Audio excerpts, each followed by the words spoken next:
Welcome on back to another Meet Kevin report. Today is a special one because it is Meet Kevin report number 100. This is very exciting, and well, let's get right into the reporting.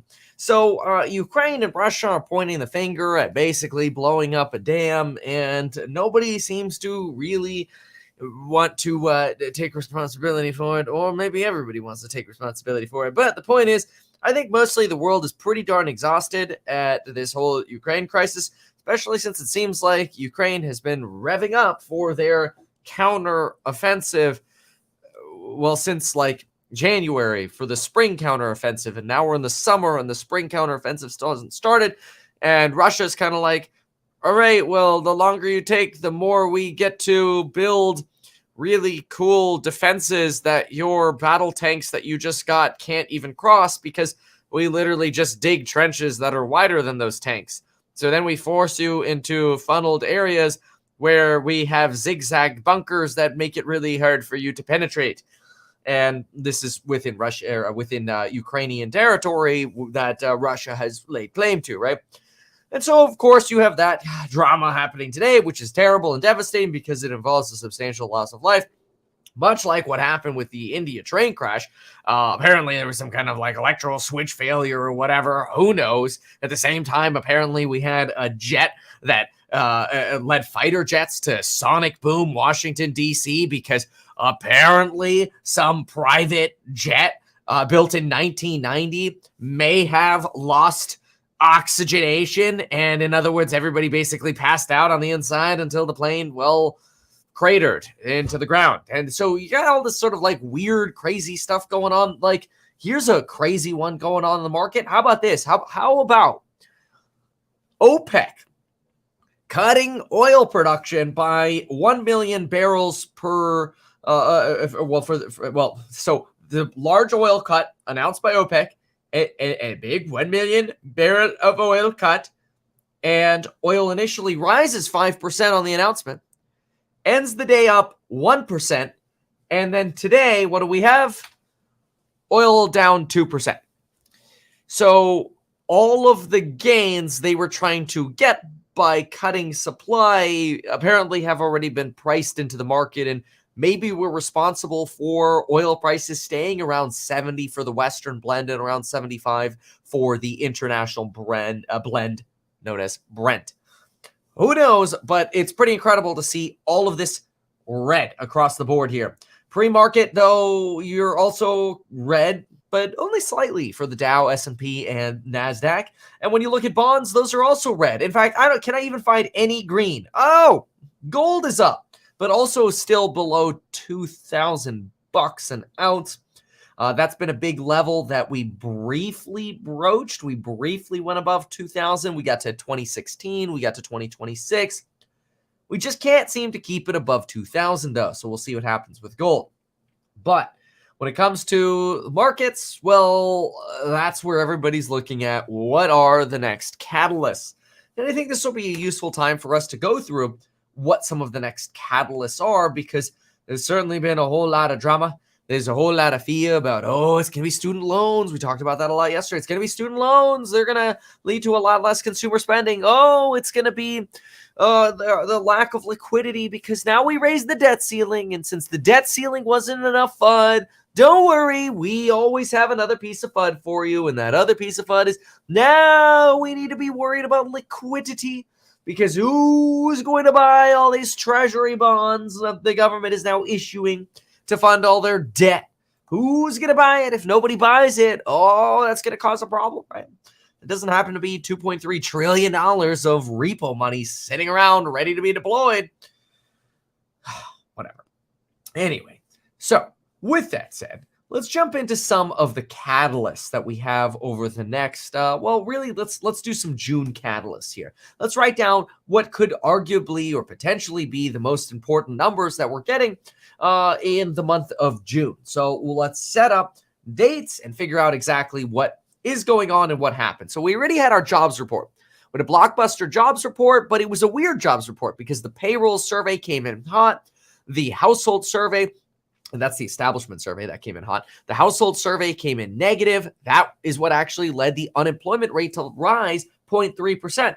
But the weird thing about that is, wait a minute, we generally don't see the unemployment rate rise 0.3% unless we're actually in a recession. So that's not particularly good. We generally don't want to hear that. Then at the same time, we got, unfortunately, some recessionary numbers yesterday from our ISMs. For example, we were expecting a 52.4 read on the ISM Services Index. We ended up getting 50.3, which is both lower than the prior report and lower than the survey by a good amount. Again, we were looking for 52.4. Prices paid did come down from a read of 59.6 down to 56.2.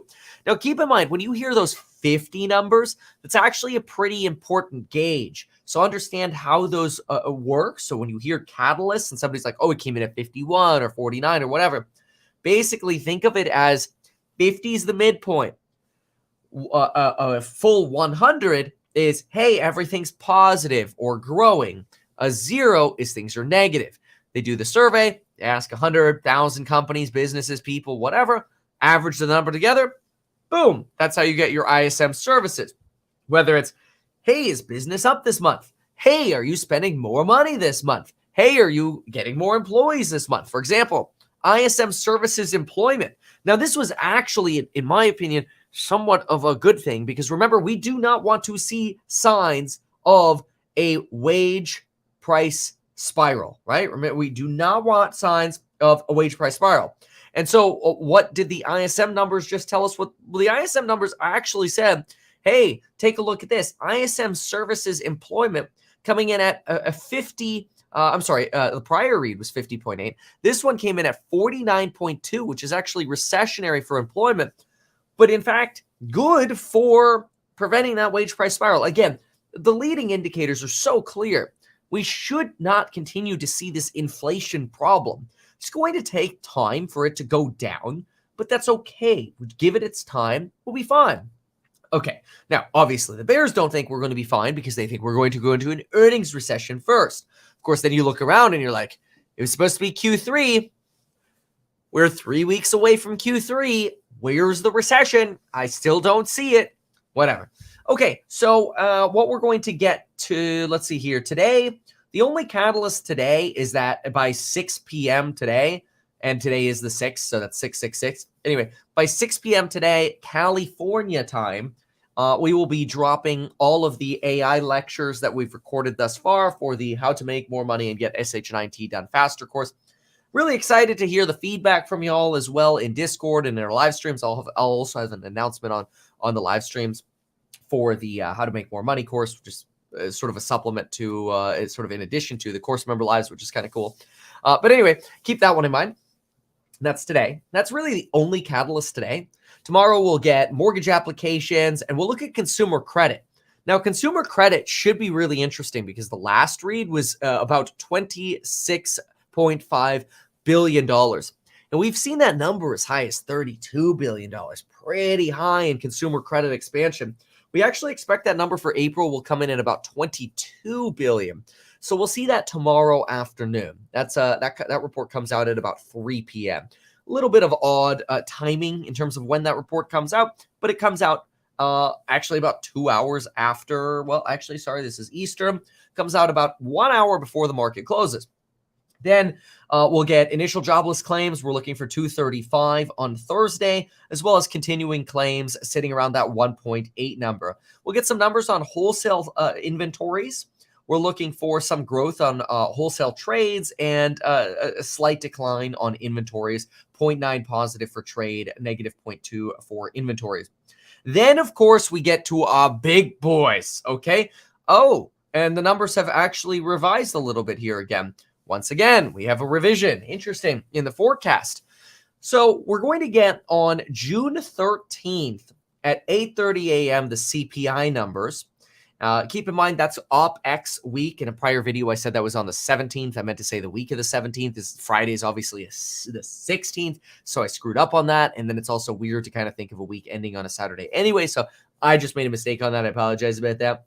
But basically, the OpEx expiration is on the 16th. So that's going to make for a lot of volatility over the next couple weeks here. But obviously, mark your calendar for the 13th. Now, the 13th is 1 week from today. So 1 week from today, I will be sitting here with some kind of cup of coffee going, oh my gosh, I'm shaking because I got a CPI report to cover coming out in about an hour from now and a week from now. That CPI report is expecting to show a month-over-month gain headline, which does consider energy, of just 0.2%, down from the prior of 0.4%. However, CPI ex food and energy expected to come in at 0.4 versus the prior of 0.4. Ideally, that number comes in a little soft. Maybe we get a 0.3. That'd be fantastic.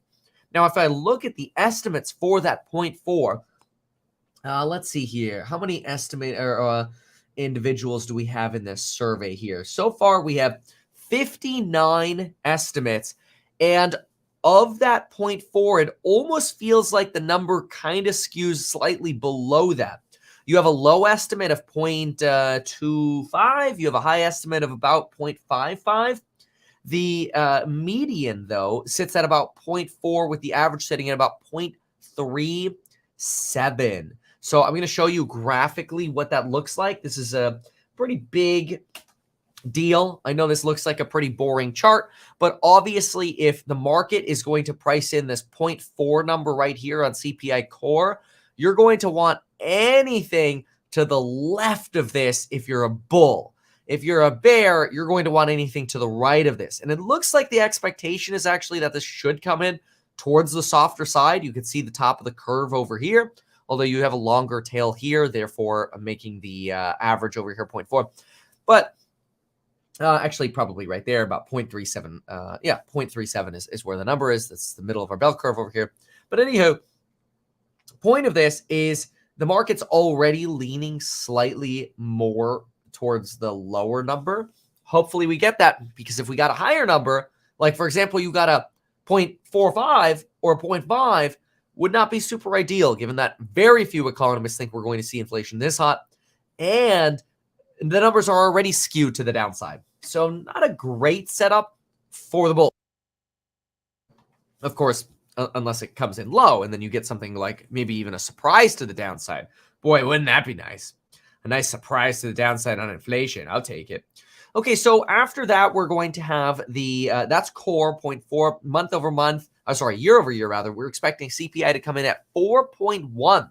That's really far down from the 4.9 where we sat not too long ago, which is pretty wild. In fact, just 30 days ago, we were at 4.9. And that is on the year over year number.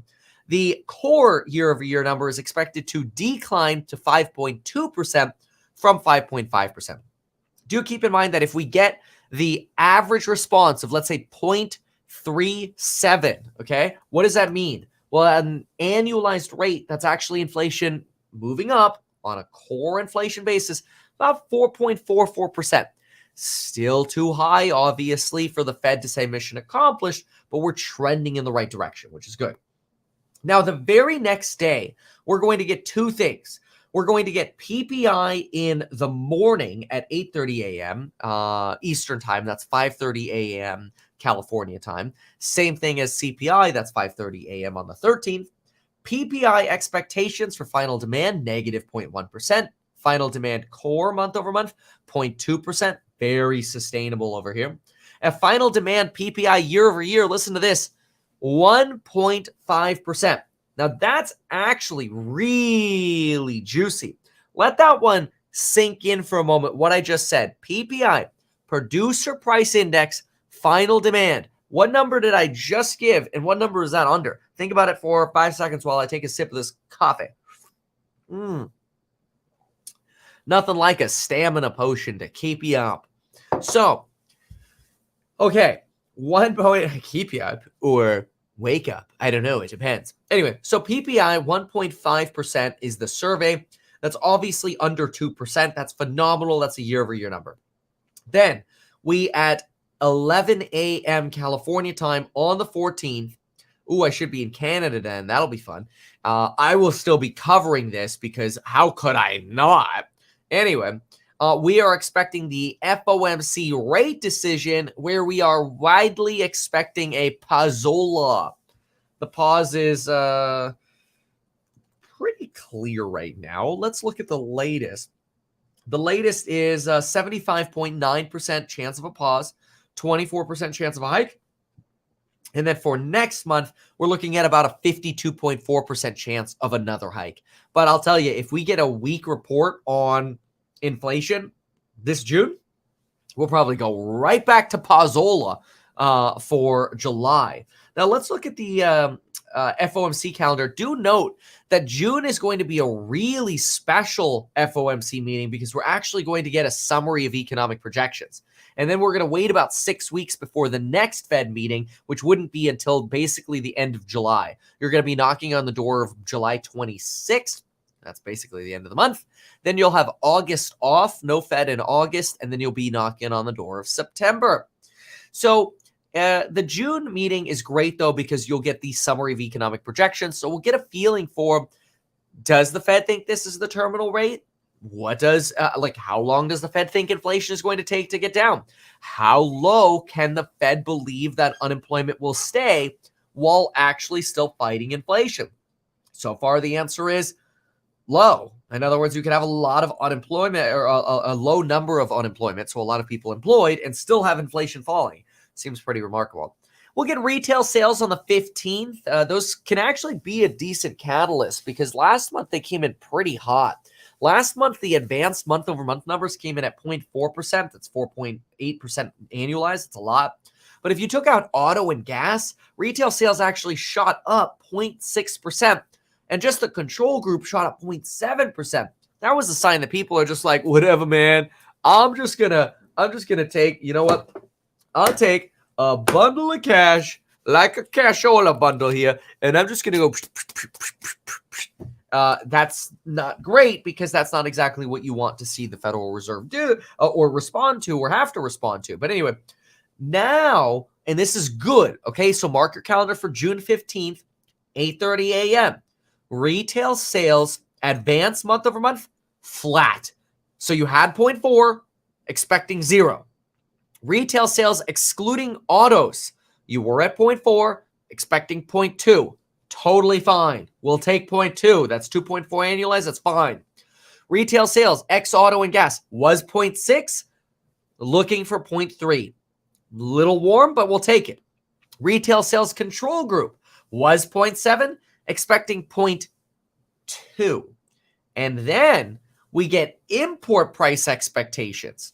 Prior import prices were 0.4. We're looking at minus 0.5. All of the numbers in the surveys are pointing towards disinflation, which is good. Then we'll, of course, get continuing claims again, jobless claims. So that'll be around the 15th. We'll get the University of Michigan again with their inflation expectations. This is an important survey because we do not want to see inflation expectations de-anchor. In fact, that reminds me, we haven't done our regular check yet of the 5-year break-even inflation rate. One of the things is we've seen this bob around between 2.1-ish and 2.2. And yeah, that's exactly where it is right now. It's sitting at 2.18 right now. It's teetering around the bottom of the range of break-even inflation expectations, which is just a fancy way of saying the market's not expecting inflation to continue long-term, and neither are consumers. On the 20th, we'll get housing starts. We'll get a little bit of manufacturing activity from the Chicago Fed. We'll get some S&P Globals on the 23rd. Let's see if we have anything else beyond that of interest towards the end of the month. Dallas manufacturing comes out on the 26th. Durable good orders on the 27th. CoreLogic price indices on the 27th. Home sales on the 27th. Richmond Fed manufacturing on the 27th. Then we'll be at retail inventories month over month on June 28th. Then we'll get our PCE deflator numbers. The estimates are not yet out for these, but that's actually going to be on the last day of the month on June 30th. We'll get our Fed favorite inflation gauge, PCE, though CPI gets all the glitz and glam these days. So I'm going to take another sip of this here. Thank you for obliging. So those are your catalysts for June. In other words, the ones you really, in my opinion, want to highlight, obviously, CPI, Fed, retail sales, some in between, like keeping an eye on inflation expectations. And as long as those inflation expectations are low and we get a meet or a lower result for any of the inflation-related ones or retail sales or PCE or PPIs, whatever, we're fine. The Fed does not need to tighten more. The Fed's sufficiently restrictive level, as Jerome Powell has told us. And frankly, they can kind of just hang out here. Be patient for once. Actually, they're generally very patient. The concern is sometimes they don't act quickly enough, as they did with continuing to print money when we were printing money just in March of 2022, when inflation was already at 6%, which just seems like dumb. I mean, there are a lot of choice words that I could use, some of which I probably shouldn't say here on air. So I will self-censor. But the good news is the NASDAQ did just turn positive in the pre-market by a few basis points. So we'll see what will happen. Now, those are important catalysts for the month. Those are your stock catalysts, your economic catalysts, your calendar. Remember, the 16th is that OPEX expiration. That's also also tends to be a volatile week. And so far, I have to say, I mean, it just looks and feels like the Nike swoosh is here. Some people, though, have asked me, why does this look upside down or backwards, rather? It's not backwards. It's just the beginning of the swoosh. So the swoosh should look like a long 10-year kind of swoosh out over here to the right. Unfortunately, until we get to 25 and 6 and 7, we're probably not going to be able to fully pull that out. I don't know if we're going to have this sort of loop up and then a slowdown or whatever. If it's going to be a loopy Nike swoosh, I would just say there's going to be a lot of uncertainty, and we'll see how it develops. So those are some of the thoughts on the catalysts we have coming up. And let's now turn it over to CNBC for a moment and see what they have to say. According to Cox Automotive, look at the change in the percentage of overall sales that are luxury vehicles here in the United States. Look, it was only just under 12% a decade ago. As I mentioned, a big change has come because you have Tesla vehicles, which are categorized as luxury models. I know there will be some people who say, well, look, the Model 3 and Model Y, some of those are selling for in the $40,000 to $50,000 range. But the fact of the matter is, it is categorized as a luxury vehicle, whether it's Model 3 or Model Y. And they are the #1 brand in the U.S., selling almost 500,000 vehicles last year. What about Mercedes? What about BMW? The traditional luxury automakers, well, they're also part of the growth in luxury sales. Why? A decade ago, they were just starting to sell sport utility vehicles, crossover utility vehicles. They are almost exclusively that now. Yes, you can still buy sedans, whether it's a Mercedes or a BMW. Oh, that reminds me. Who's seen the show Queen's Gambit? Has really come on the SUVs and crossovers, which, by the way, they're built in either Alabama or down in South Carolina. And that growth has fueled a lot of people saying, you know what, if I'm going to buy, I'm going to buy a luxury model. So as you take a look at shares of Mercedes and BMW and Tesla, I know you might be saying to yourself, well, have these guys been able to do anything relative to Tesla? It is still Tesla's world, whether you're talking about electric vehicles or, in this case, luxury vehicles. But guys, we continue to be a country that, if we can, we are migrating towards luxury models. Heck yeah, we are. So anyway, I wanted to just say about Queen's Gambit. It looks like Steve's seen it. That's awesome. It is not a chick flick. No, it is. There's a chick in it who's the main star. She's also quite attractive. I think she's awesome. I think she also did a great job. But no, really, the Queen's Gambit I was so into it. In the last episode, we would pause it frame by frame to basically play out the match that was happening. And we're like, all right, we think when we're taking bets, we're making the stakes. We're like, all right, we think they're going to do this. This is strategically the best move for them to make. And it was so fun because when we were wrong, we're like, whoa, that's why, well, it's scripted, obviously, but that's why they're the chess masters or whatever. But then when we were right, we're like, oh my God, we're chess masters. It was so fun. So if you haven't seen it, I encourage it. # not sponsored. I've not gotten any Netflix sponsorships. What's up with that? You guys are and gals are stuck with a StreamYard sponsorship. Hey, you want to stream like Kevin does? Put banners up, comments up on screen, whatever. Go to metkevin.com/StreamYard. And you can even record videos without live streaming, but edit them all in a stream browser, which is super useful and convenient. Just throw it up in Google Chrome, and it's a great product. Paid promotion, but fantastic company. metkevin.com/StreamYard. Anyone who creates any kind of videos, even if they're just not even live, should be checking out StreamYard. At least check them out. Some of the features they got. metkevin.com/StreamYard. All right. So let's see here. Game of Thrones. Game of Thrones is awesome. Let's see. Gesundheit. Oh, thank you. It was good for a couple of episodes. You guys too. Ronald McDonald. How could you say such a thing? You just didn't give it a chance. How dare you?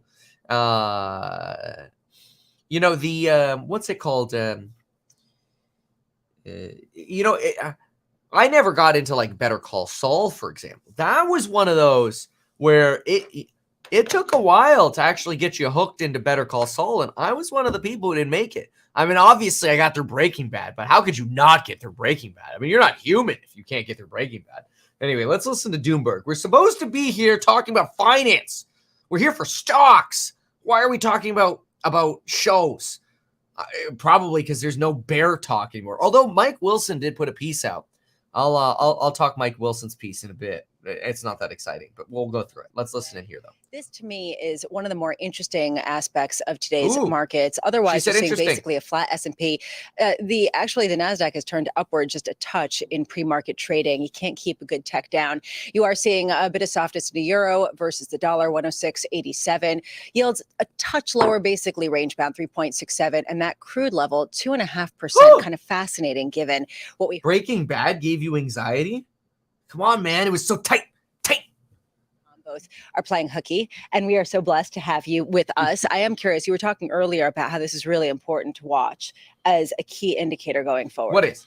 Yeah, well, it's a great read into global economic growth, right? And so I think a big part of the reason why oil has softened is because the belief is that growth is coming off the boil, right? And so the demand is lower, and that's driving energy prices. It's great for getting inflation down, though. But yeah, I mean, of course, there's that downside risk of that earnings recession. Inside story. Well, especially given the fact that China seems to be concerned enough about growth that they're actually working on trying to stimulate and perhaps peripheral measures, whether it's encouraging state-owned banks to possibly drop some of the deposit rates, not mandating it yet.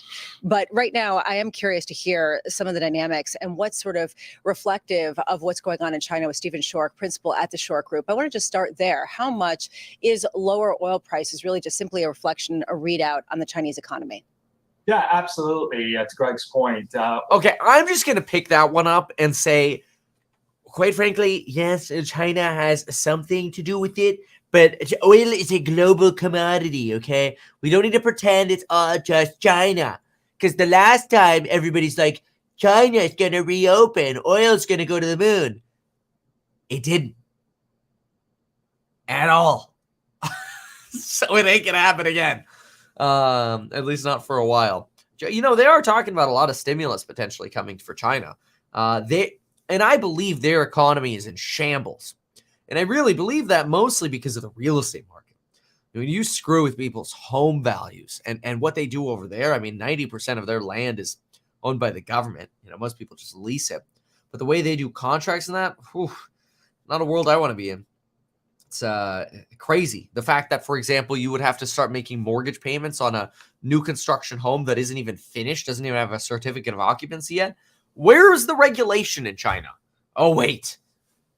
There is none. Whatever the CCP wants.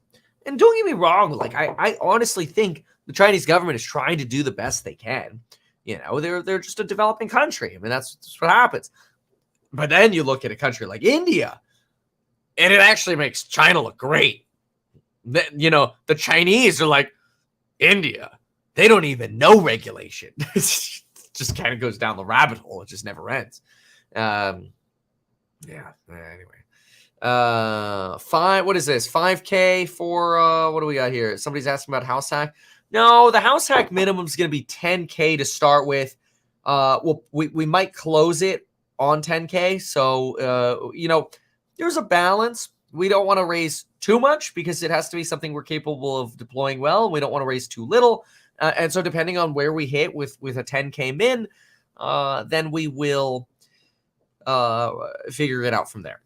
But I have the PPM. I have our audit. I have to make a few revisions, but today I'm focusing on the AI course on finalizing some of the lectures. And then I'll focus on the finalizing the PPM for House Hack tomorrow while I'm flying because I got a flight tomorrow. And then we'll be off to the SEC pretty soon, which will be pretty exciting. Largest hotel in San Francisco turned over to lender. San Francisco is just a disaster. It's really bad, and I don't really encourage anybody even bother visiting San Francisco. It's just so bad. Anyway, okay, so Joanna Stern, I tried the new mixed reality. I would actually like to hear her thought on it. Let's listen to it. She got to try it on. I'm curious. So let's see what that was like, because obviously there's been a lot of hubbub about this mixed reality headset. I made my commentary about it yesterday. I'm too critical, so I don't get invited to these shows, but that's okay. It's all right. So let's make sure we can listen to this. $34.99. Apple spent 45 minutes detailing how it works and what you can do with it. Let me break it down for you in way less time. These are $3 lab goggles. The headset looks like a pair of aluminum and glass ski goggles. Basically these, but cooler and way more expensive. The front of the device has a screen so people can see your eyes when you're wearing it. Creepy, kinda. It looks way slimmer and lighter than Meta's. Remember, that's a screen, so it's actually just a displayed image of your eyes. It's not technically actually your eyes. Quest Pro. One of the big reasons for that, a cord from the headset attaches to this battery pack. Apple says the battery will last 2 hours. You can also plug it into an outlet to use it all day. On the one hand, I'm excited not to wear a battery on my head. On the other hand, battery fanny packs. There are no controllers like other VR headsets. You use your hands to navigate around. There are multiple cameras on the device too, which help you see the real world with digital objects in it. The Apple Watch-like digital crown dial lets you get to the home screen and also controls how much of the virtual world you see. You can even use the cameras to capture spatial 3D videos and photos. It's easy to capture a spatial photo or video with just the press of a button. If you're wondering how you log in, iris scans with Optic ID. Apple says your eye scans are kept on the device. Right. So what do you do once you've got that on your head and all that other stuff on your body? Well, Apple showed off a few experiences. Surprisingly, a lot of the things shown have to do with work. You can see multiple windows. I just don't buy this. I really think that your productivity is going to go to trash if you try to do this. Like, even, let's say you go to those messages, okay? You go to those messages and you're like, you know what? I got to send a message. And let's say you have a keyboard right there. And, you type the message. Great. Now, unless you have a mouse, how are you going to navigate if you want to move the mouse, to a different spot or delete a word or whatever? Now you need a mouse. And if you've got a mouse and a keyboard, well, now you're basically just using a big computer screen. And I suppose if, you don't get like eye fatigue from wearing this thing and a headache and you want a bigger monitor, fine. That's fantastic. But I really think, and I don't know. I mean, I'm going to try it. I'll let you know. But I have this dirty suspicion that your productivity is actually going to slow down. Can they be prescription? Yes, they can. Windows from your Mac above your desk. Microsoft apps like Excel, Word, and Teams make full use of the expansive canvas and sharp text rendering of Vision Pro. Whatever. You can FaceTime with family or colleagues. The FaceTime stuff is pretty crazy. Since you're not holding a camera out in front of your face, you create a scan instead, basically a hologram, to appear in your chats. There's stuff to do in your downtime too, like watching immersive 3D movies and playing Apple Arcade games. There's game controller support too. But what Apple's really hoping is that software developers build new applications for Vision OS, the operating system powering it all. Disney CEO Bob Iger even showed off some virtual Disney experiences. All right. This platform will allow us to bring Disney to our fans. It's funny. She says she tried it, but she doesn't show it. It, like, the title said she tried it. Am I losing my mind? Yeah, look at that. I'm not losing my mind. It says, I tried the new mixed reality headset. She literally said nothing about it in that video. She just gave a summary of it. And there's no video of her trying it. What is it like to wear it? It feels like a giant Apple Watch on my head. Okay, a little bit of detail here. Okay. Do you feel like you're going to puke? Okay, this is a fair, actually, concern. Vision Pro is different from any other headset I've tried because of how easy it is to toggle between seeing the real world and the digital world. That is one thing I love, by the way. I keep complimenting that. When I look down, far cleaner than with my other headsets with similar pass-through capabilities, I could read my notebook on the table, but if I didn't want to see them, I could quickly get rid of them. It's very cool, but the more I did with it, the more queasy I felt. Yeah, see, that's my concern. And I don't know if this is just a getting used to thing or if this is one of those things where you got like 20 minutes and then you're done. You know, then it just becomes a strain and your productivity actually, plummets. Short time wearing it, navigating became second nature. Press on the digital crown to get familiar with the home screen. Select, pinch finger, scroll, pinch, drag, whatever direction. For most part, things worked smoothly. Okay. In a few instances, I select a smaller target and miss, right? What did you see inside there? Working. Maybe the office is actually better in a face computer. I was able to scatter a few apps in the space over the coffee table, messages, notes, Safari, instead of having multiple monitors. That's fair. I mean, I got a crap ton of monitors right here. You can put these virtual screens around your room. Fair. Okay, that's cool. FaceTime with someone. I mean, no, I don't FaceTime anyway. Don't care about a presentation, watching, whatever. We know we could watch stuff. I want like productivity, like somebody who's wearing this. That's like, let me tell you about how productive it is. I don't know that we really have that yet. You could try it, but you can't film it. Apple rules. Well, that's garbage. Oh, yeah, here's another one. I tried Apple Pro Vision, Sarah Dici, 4 hours ago. It's the same thing. I'm just going to have to call Sarah. I guess I could also just listen to the video. But anyway, Sarah's awesome, by the way. Go check out Sarah Dici. But it's, I don't know. I guess let's listen for a second here. I just want to hear productivity. That's what I want. And then is the stock going to go up or not? Smooth. And I got to do a FaceTime with someone and they had their— I don't care about the FaceTime. Say a Safari tab, you're reading an article is so good. The words are super crisp. System. Okay. Everyone who buys the Vision Pro, I'm not the biggest fan of the name, but they know how to use messages, FaceTime, Safari, right? When I put on my Quest, it is a nightmare to just figure out how to log in and hop in. I do wonder if the people who get invited, and I'm going to have to ask, and I don't know if I can tell then, but I want to ask, does Apple give you, like, say these things and we'll invite you again next time? Wouldn't surprise me. I don't want to be so jaded, but, it just wouldn't surprise me that they have a really good control in the tech community. I don't know. In and out of apps. I'm actually not that nervous on Apple's execution, but more of the platform as a whole. Like, are people going to care about productivity? Yeah, this was pretty cool. It was a glimpse into the future. For tuning in if you're new around here again. Okay, I'll find out, and I'll have to get back. What time is it in Texas right now? It's only 7 a.m. in Texas. I can't send any text messages that early. That'd be rude. I'll find out. All right. I don't know. I've got my skepticisms. But you know what the biggest annoyance for the Apple thing is? Anytime they announce something, it's usually like, oh, it's ready for you to order.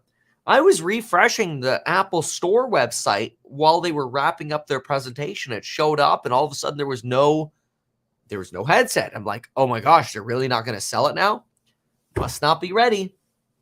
The fact that you have to wait a year before you can even order it, mind-blowing. Why did they announce it this year then? I don't know. All right. Maybe to get developers working, get everyone excited. Maybe. Okay, we'll go with that. All right. In the meantime, now let's get off of that. Of course, they don't they don't want you going boxable on them. That's actually pretty good. Thank you for that. All right, let's jump into something else here. How about we look at what the bear over at Morgan Stanley has to say? Let's take a listen over here to Mike Wilson. Mike Wilson's always a fun one. And I will get that ready. Although it is 5. Let's see what the... You know what? Let's give it a moment here. I want to see what the opener is for the CNBC show at this time. If they're just going to talk Binance, that's boring. If they're going to talk Apple, that's boring. We already did that. There's no news. There's no finance news. If that's all they got is Binance and Apple. Ooh, the Fed's next move. It is never too early to talk about what leaders should and shouldn't be doing. We're going to speak with the former Council of Economic Advisors Chairman Jason Furman. All right, whatever. Goldman. Oh, this just came in. This is interesting. All right. Let's talk recession. Goldman Sachs is now lowering its odds of a recession. Vice versa, though, we also have Mike Wilson, who finally put out a piece again. He's the bear from Morgan Stanley, who's basically been wrong all year long.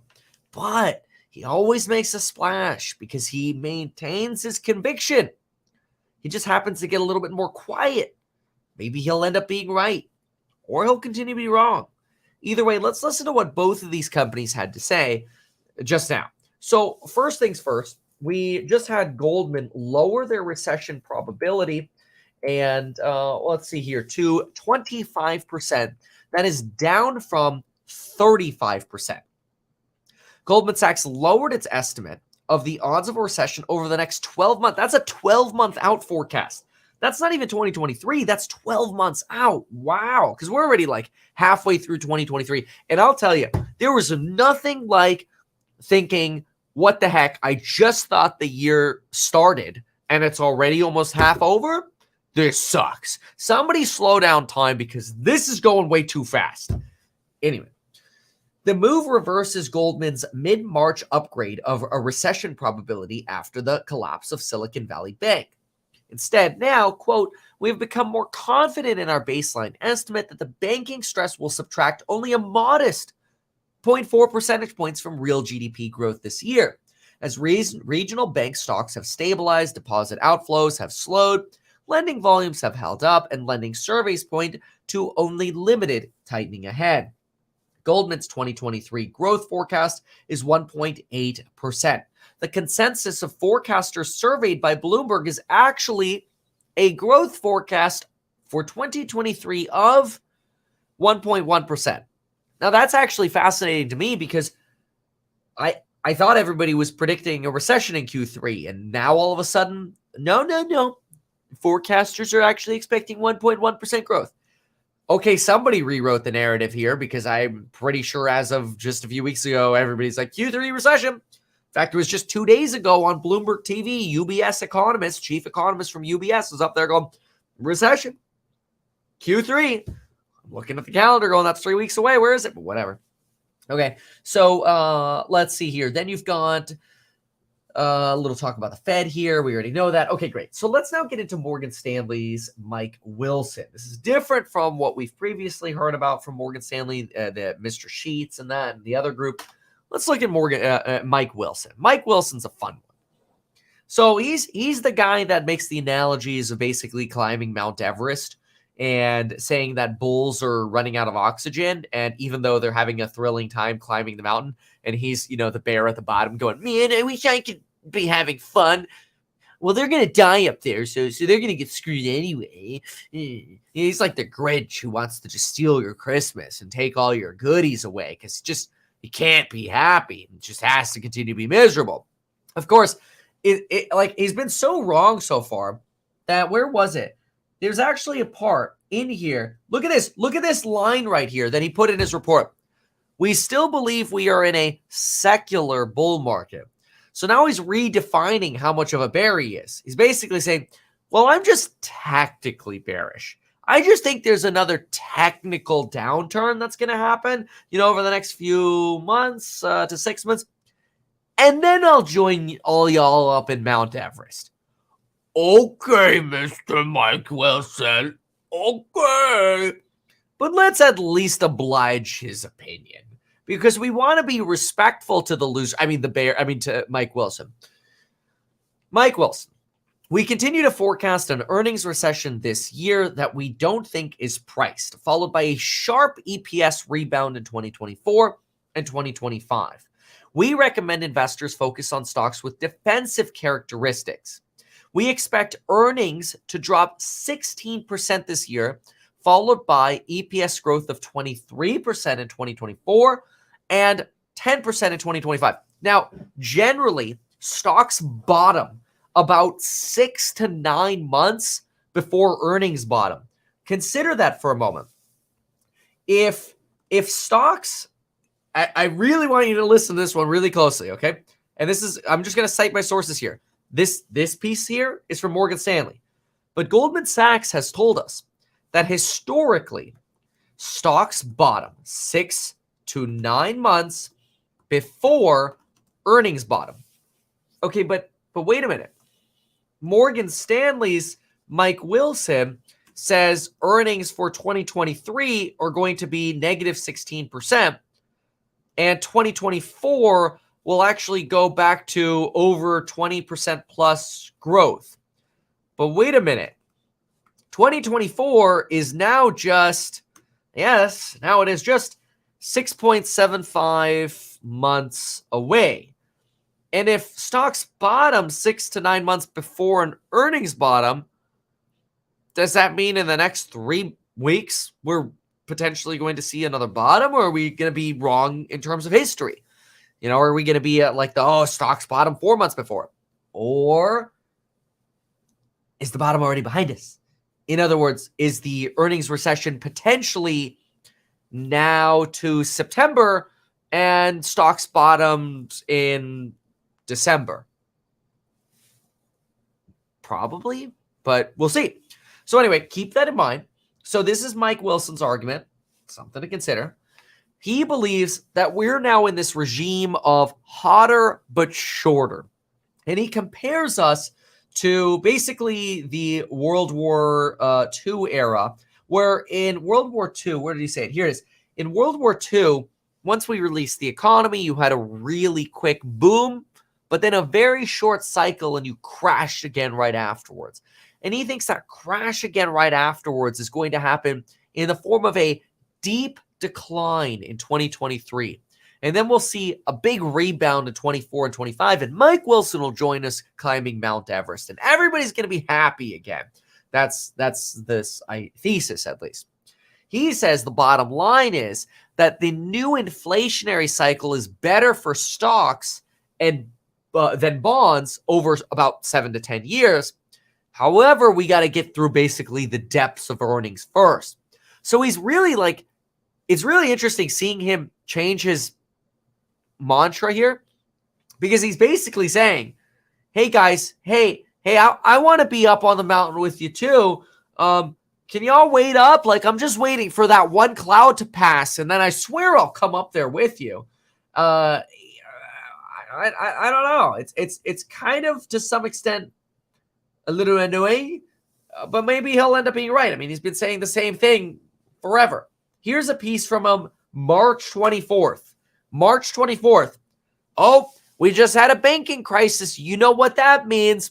A drag on growth in the back half of the year. This is it. This is what we've been waiting for. A big deceleration in whatever, growth and this and that, whatever. Wait a minute. What did I write over here? Look at this. Best case scenario. If the banking crisis is behind us and the Fed cuts rates because inflation comes down, this would avoid tightening financial conditions. We could have decent growth again, no hyperinflation, and no more major banking crisis. People would look at J. Powell like he just threw the game winning touchdown against Lutz. It's interesting.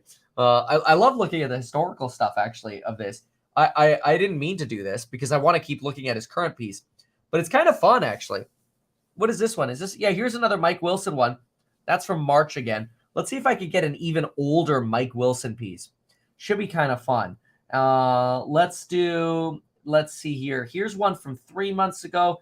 Let's go a little bit further back. How about, what did he say 8 months ago? What did Mike Wilson have to say 8 months ago? Can you hear me now? Fed leaves no doubt. Focus on growth now.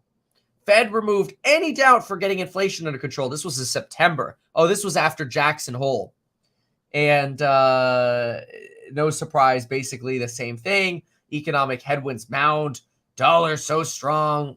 It feels, in a weird way, it feels like it's starting to rhyme. We just kind of, it's the same thing over and over again from Mike Wilson. I was hoping to find, quite frankly, the bear piece of him talking about us basically being up on Mount Everest, because it's kind of entertaining. But it's an example that he's given before, and we've talked about it many times before.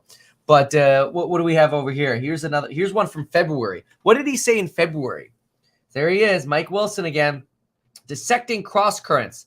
While it may take a bit longer for oh, this is great. So after the rally in January, he comes out with the following piece. While it may take a bit longer for the market to price our materially below consensus view on earnings, and the fact that Fed policy is restrictive in the context of an earnings recession, we remain convicted in our thesis. In fact, forward earnings growth has just gone negative.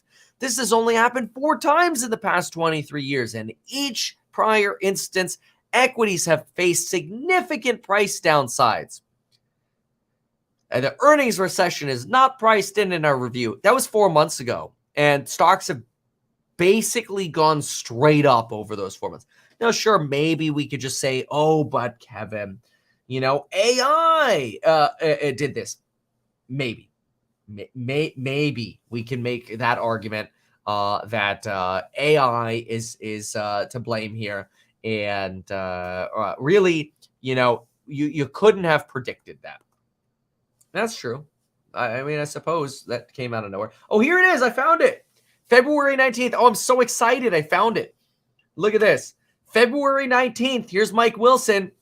Okay, Sunday letter into thin air. What does he say? He says, while scaling Everest has some highly technical aspects, the most dangerous feature is its sheer size. The peak is 3,000 feet above the start of the death zone. The altitude at which oxygen pressure is insignificant to sustain human life for an extended period. Many fatalities in the high-altitude mountaineering have been caused by the death zone, either directly or through the loss of vital functions, or indirectly by wrong decisions made under stress or physical weakening that led to accidents. This is the perfect analogy for where equity investors find themselves today, and quite frankly, they've been there many times over the past decade, more specifically, either by choice or out of necessity. Investors have followed stock prices to dizzying heights, once again as liquidity or borrowed or bottled oxygen allows them to climb into a region where they know they shouldn't go and cannot live very long. They climb in pursuit of the ultimate topping out of greed, assuming they will be able to descend quickly without catastrophic consequences. But oxygen eventually runs out, and those who ignore the risks will get hurt. This is Morgan Stanley, February 19th. He does. One thing you could say about him, and this is Mike Wilson at Morgan Stanley. One thing you can definitely say is he is consistent. He doesn't give up. So anyway, okay. So let's actually go more with the current piece. So the current piece here, again, here he is, June 5. This piece, he put this out last night, or less more, whatever. Okay. While our call for a more meaningful tactical correction at this index level has not played out thus far in 2023, a major repricing has occurred internally, led by lower quality cyclical and small cap stocks. We think a couple of factors have held up the indices. Now, while he says there are a couple of factors that have held up the markets, he proceeds to give 4, or at least 3. Let's see here. The anticipation of the Fed pivot. 1, a persistent improvement in liquidity. 2, Outperformance because of AI, 3. And the belief that the worst of the earnings recession is behind us. Okay, so his couple of factors are actually 4 reasons why the stock market is actually doing better than they had thought. We don't think the emergence of these factors negates our technical downside call as we see 2023 earnings facing significant headwinds. Don't worry, it's still coming. And maybe he'll end up being right. But so far, it does not look good. Further, at current valuation levels, we believe the equity market is optimistically discounting both Fed rate cuts in 2023 and durable growth. Now, I want to just counter that. Right now, the market is actually pricing in another hike in July, and the world interest rate probability is really only pricing in 1 rate cut this year, and that would be about December, getting us to about 4.975, so that's barely a cut priced in. If they hike in July, that would be a cut priced in. And then by January, you are pricing in 2 rate cuts. So that's why I wrote 1 to 2 over there. Finally, raising the debt ceiling could decrease market liquidity. Okay, here's that Twitter argument again. But anyway, in today's report, we highlight several potential cyclical and secular drivers, whatever. So secular drivers. Let's just give his bottom line here of what he thinks you should invest in. He thinks you should invest in consumer staples over consumer discretionaries. Here's your Costco and your McDonald's. Basically, in my opinion, stuff that did well in 2022, I don't think is going to keep doing well in 2020 or is going to keep doing well. In fact, a lot of them have already started rolling over. Your Home Depots, your Lowe's, Caterpillars, your John Deere's. We'll see. Defensives over cyclicals. They've done well. I don't know. We'll see. And then long healthcare because they think healthcare has PP pricing power. To some extent, healthcare does. There's no wrong about that. Okay, we already talked about this piece. Okay, now this was what I thought was very interesting. So he puts this chart together and says we're in a hotter but shorter cycle. And he basically says that on average, the average cycle lasts 40 months before you have an EPS turnover. 28 months-ish before you have sales turnover, 60 months before you have net margin turnover. Forward PE doesn't turn over for 40 months. S&P 500 prices don't turn over for 40 months, 40 to 50 months. So his argument is that, well, this time's different. It's actually going to be a shorter cycle. And this is us right here. So in my opinion, the chart itself goes against him. It's like, dude, if history is the yellow bar and we're at the blue bar, why are you fighting so hard, man? So then he gives some rationales here. He's like, well, I mean, I guess things could keep going because of AI, and maybe the Fed will be more accommodative because inflation is going to slow. No freaking crap, Sherlock. We've been talking about inflation slowing for like 9 months. Where you been, bro? No wage price spiral. It's been very obvious. Have you read the earnings calls? There's no reanimation of inflation. I understand prices are still higher, but I'm not going to go back into this elementary school argument.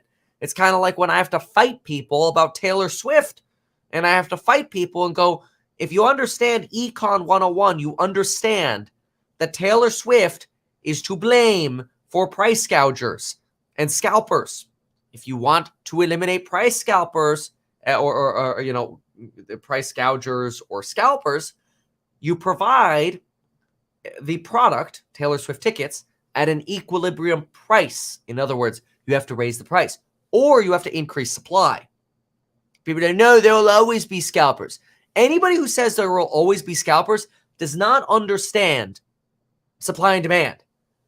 Are there scalpers for iPads? If you want this iPad right here so you too can listen to Morgan Stanley and Mike Wilson's Bear, are there scalpers for iPads? Legitimate new iPads. Are there scalpers for them? Are people buying them from Apple? This one. I don't know. This is probably $800 iPad. Are people buying this from $800 at Apple and then reselling it on eBay for $1,200? No, because there's plenty of supply and it's appropriately priced at Apple. It's very simple. Very simple. Now, when the new PS5 comes out and it's actually underpriced, what happens? There are shortages. If they raise the price, there wouldn't be shortages. It's very simple. The economy does a really good job at allocating resources. And so this idea that there will always be scalpers is completely wrong. Anyway, I don't want to go down that rabbit hole again. It's devoid of logic. It's okay. Anyway, the reason for the correction coming. Let's give him a moment and just salute why he could be right for the bear argument. And I'm not saying he's definitely going to be wrong, but let's take a look at this. Continued margin compression. Yes, there will probably be continued margin compression. Yes. That does not mean stocks will plummet, though. You could have earnings go down and stocks actually continue to go up. Eroding pricing power as inflation slows. If the only reason you had pricing power was because of inflation, you had what I call faux PP. I think this is actually a very important concept for you to consider. If the only reason you had pricing power is because inflation existed, your pricing power was fake, or I call it faux PP. You do not want to invest into companies, in my opinion, and this is my opinion. Yes, I'm a licensed financial advisor. Yes, I run an ETF. Yes, I have courses on building your wealth. Link down below. This is my opinion. This isn't personal financial advice for you. I don't know what your situation is. You don't want faux PP. Faux PP is like Kimberly Clark going, our toilet paper and our diapers are so great we can raise prices. That's bullshit. That's raising prices because you can. Because costs have gone up for paper, and not because your product actually is any better, just because everybody else is raising prices, and so you basically just follow inflation. That's not pricing power. Pricing power. I'll show you pricing power.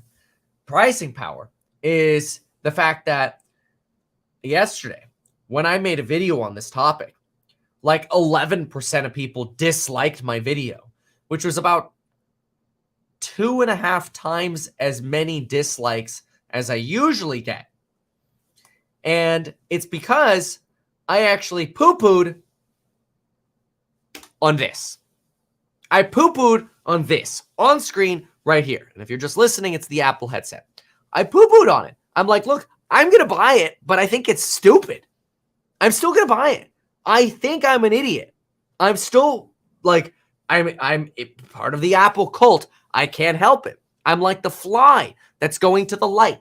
And it's like, don't fly to the light. You're going to get zapped. You're going to get burned and you're going to die as the fly. Okay. Not with Apple. It's just, you're going to waste your money. I understand that. I'm still going to buy it. I think it's stupid. Anyway, I got like 2.5 times as many dislikes on that. And I'm like, why? Because I gave an honest criticism. Like to just get like, oh, this is the coolest thing ever. You need to buy it.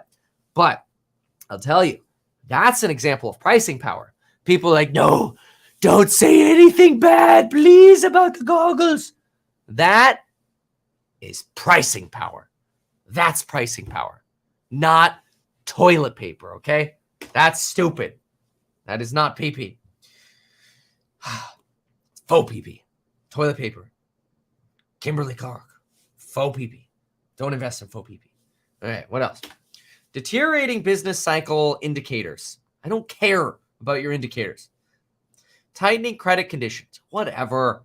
Subprime autos are tightening. I don't care. Not investing in those anyway. Restrictive monetary policy in the context of an earnings recession.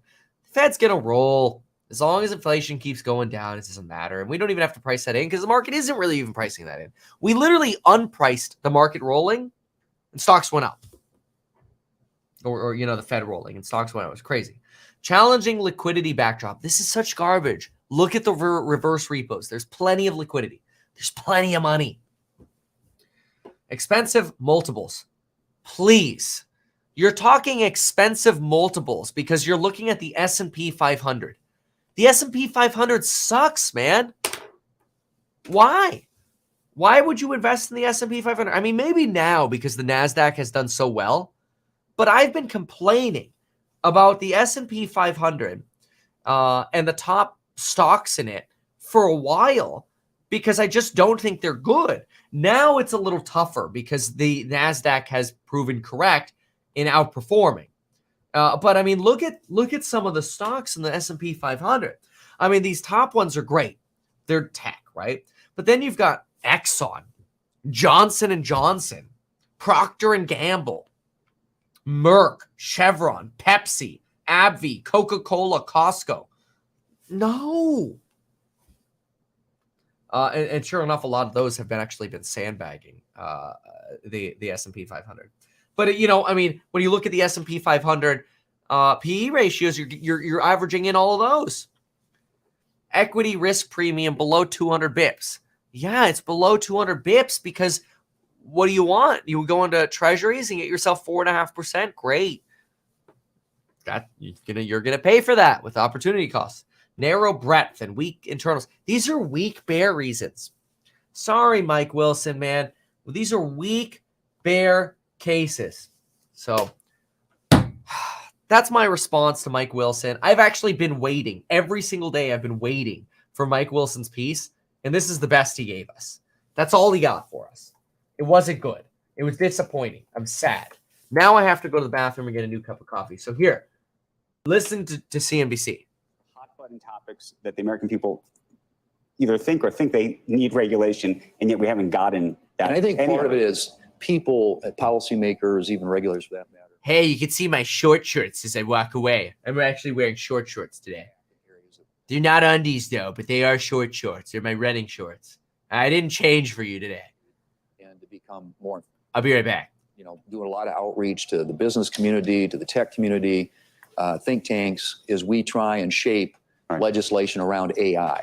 And I think these are areas that are they're fast growing. They're incredibly dynamic.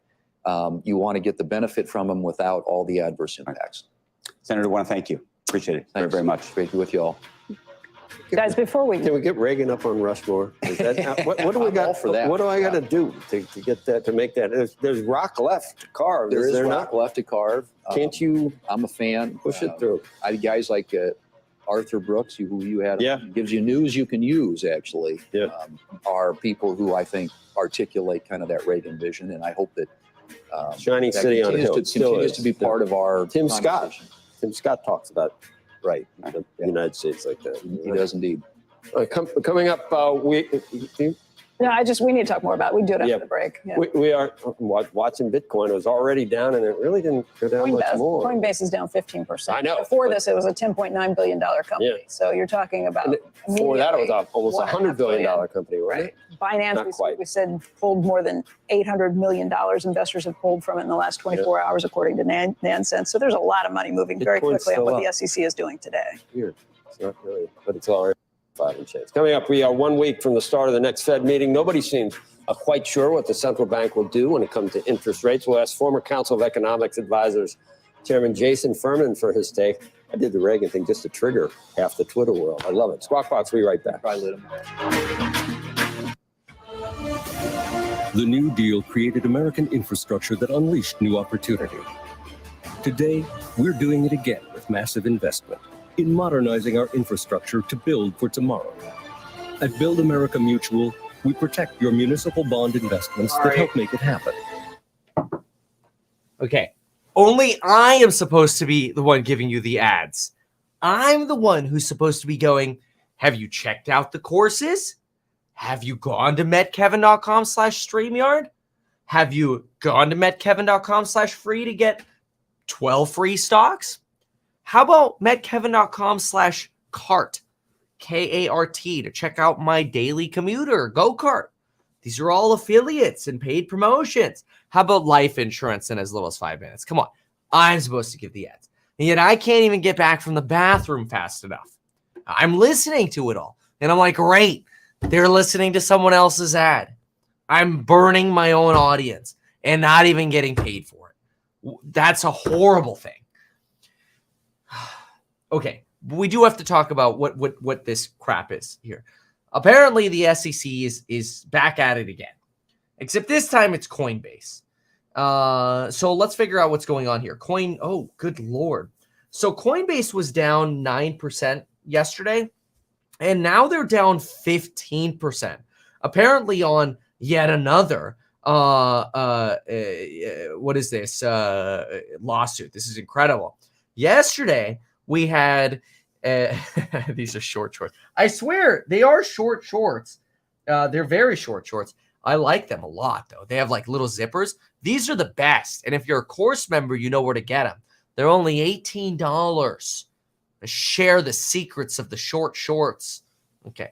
But anyway, we got to get off the short shorts. Now, we got to talk about this Coinbase madness. So Coinbase is getting sued now by the SEC. And this is after the SEC sues Binance. Now, obviously, when I love bagging on Binance. I bagged on FTX as well. I bagged on stable coins for a very, very long time. Yes, I admit I didn't think brokerages would fail before stable coins. I got it backwards, okay? Although you could say Terra Luna failed, but whatever.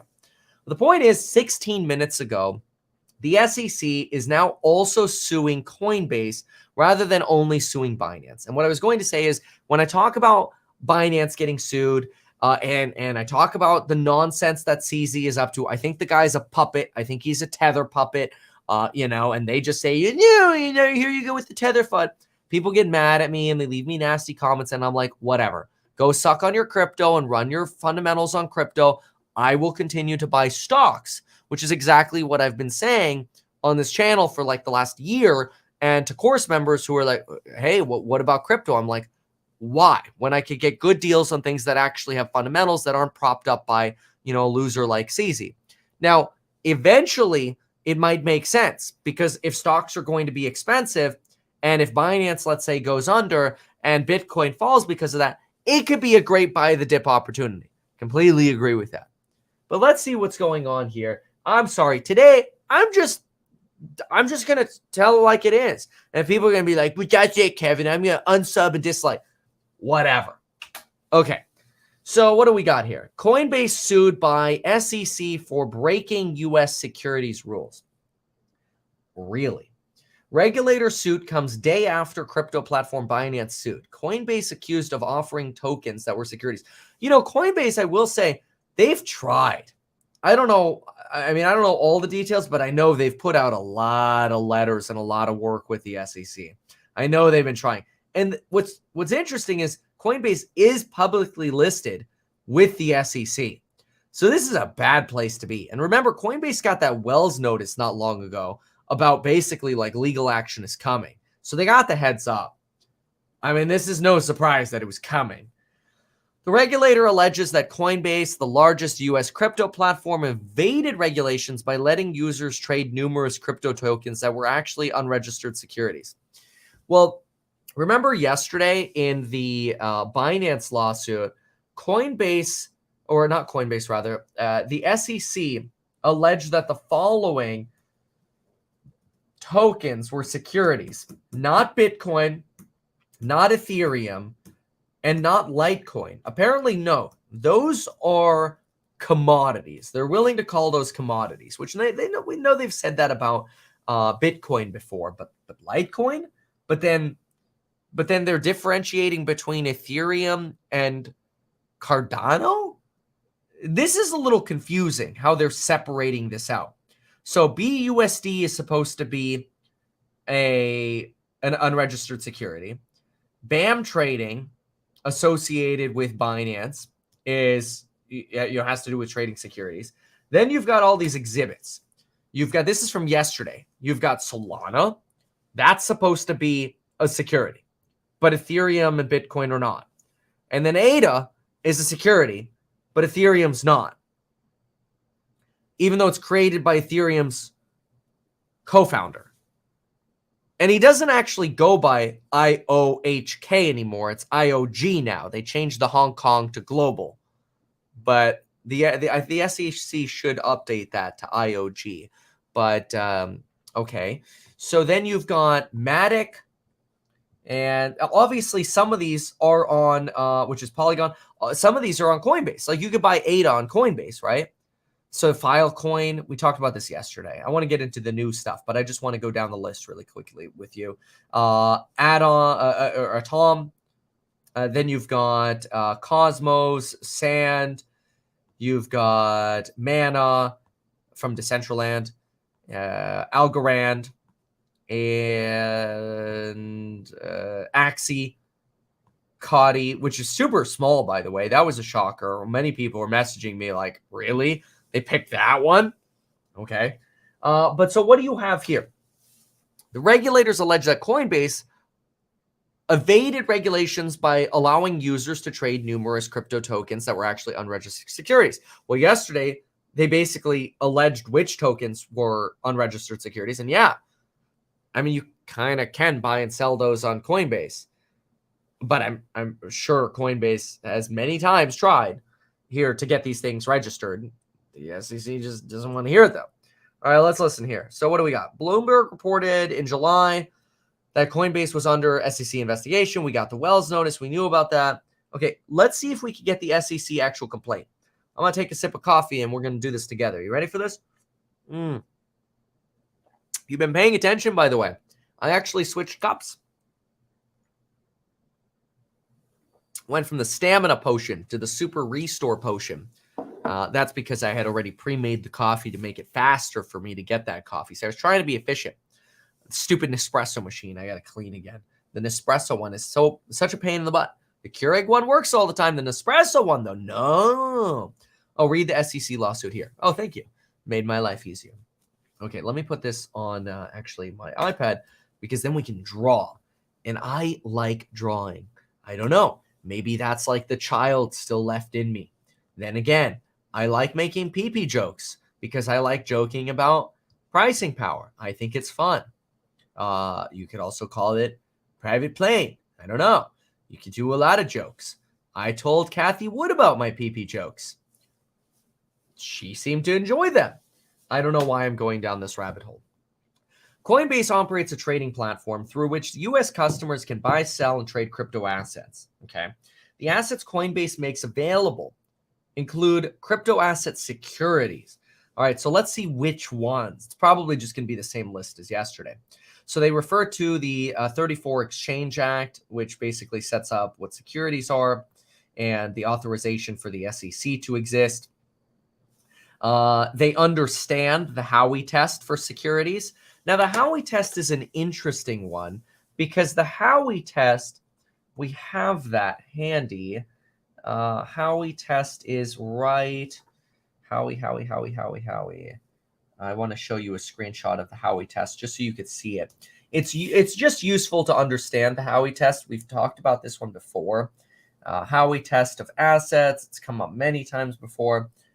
And we have it. We went through it in detail in the Coinbase response. Let me get it here really quick. So, Howey.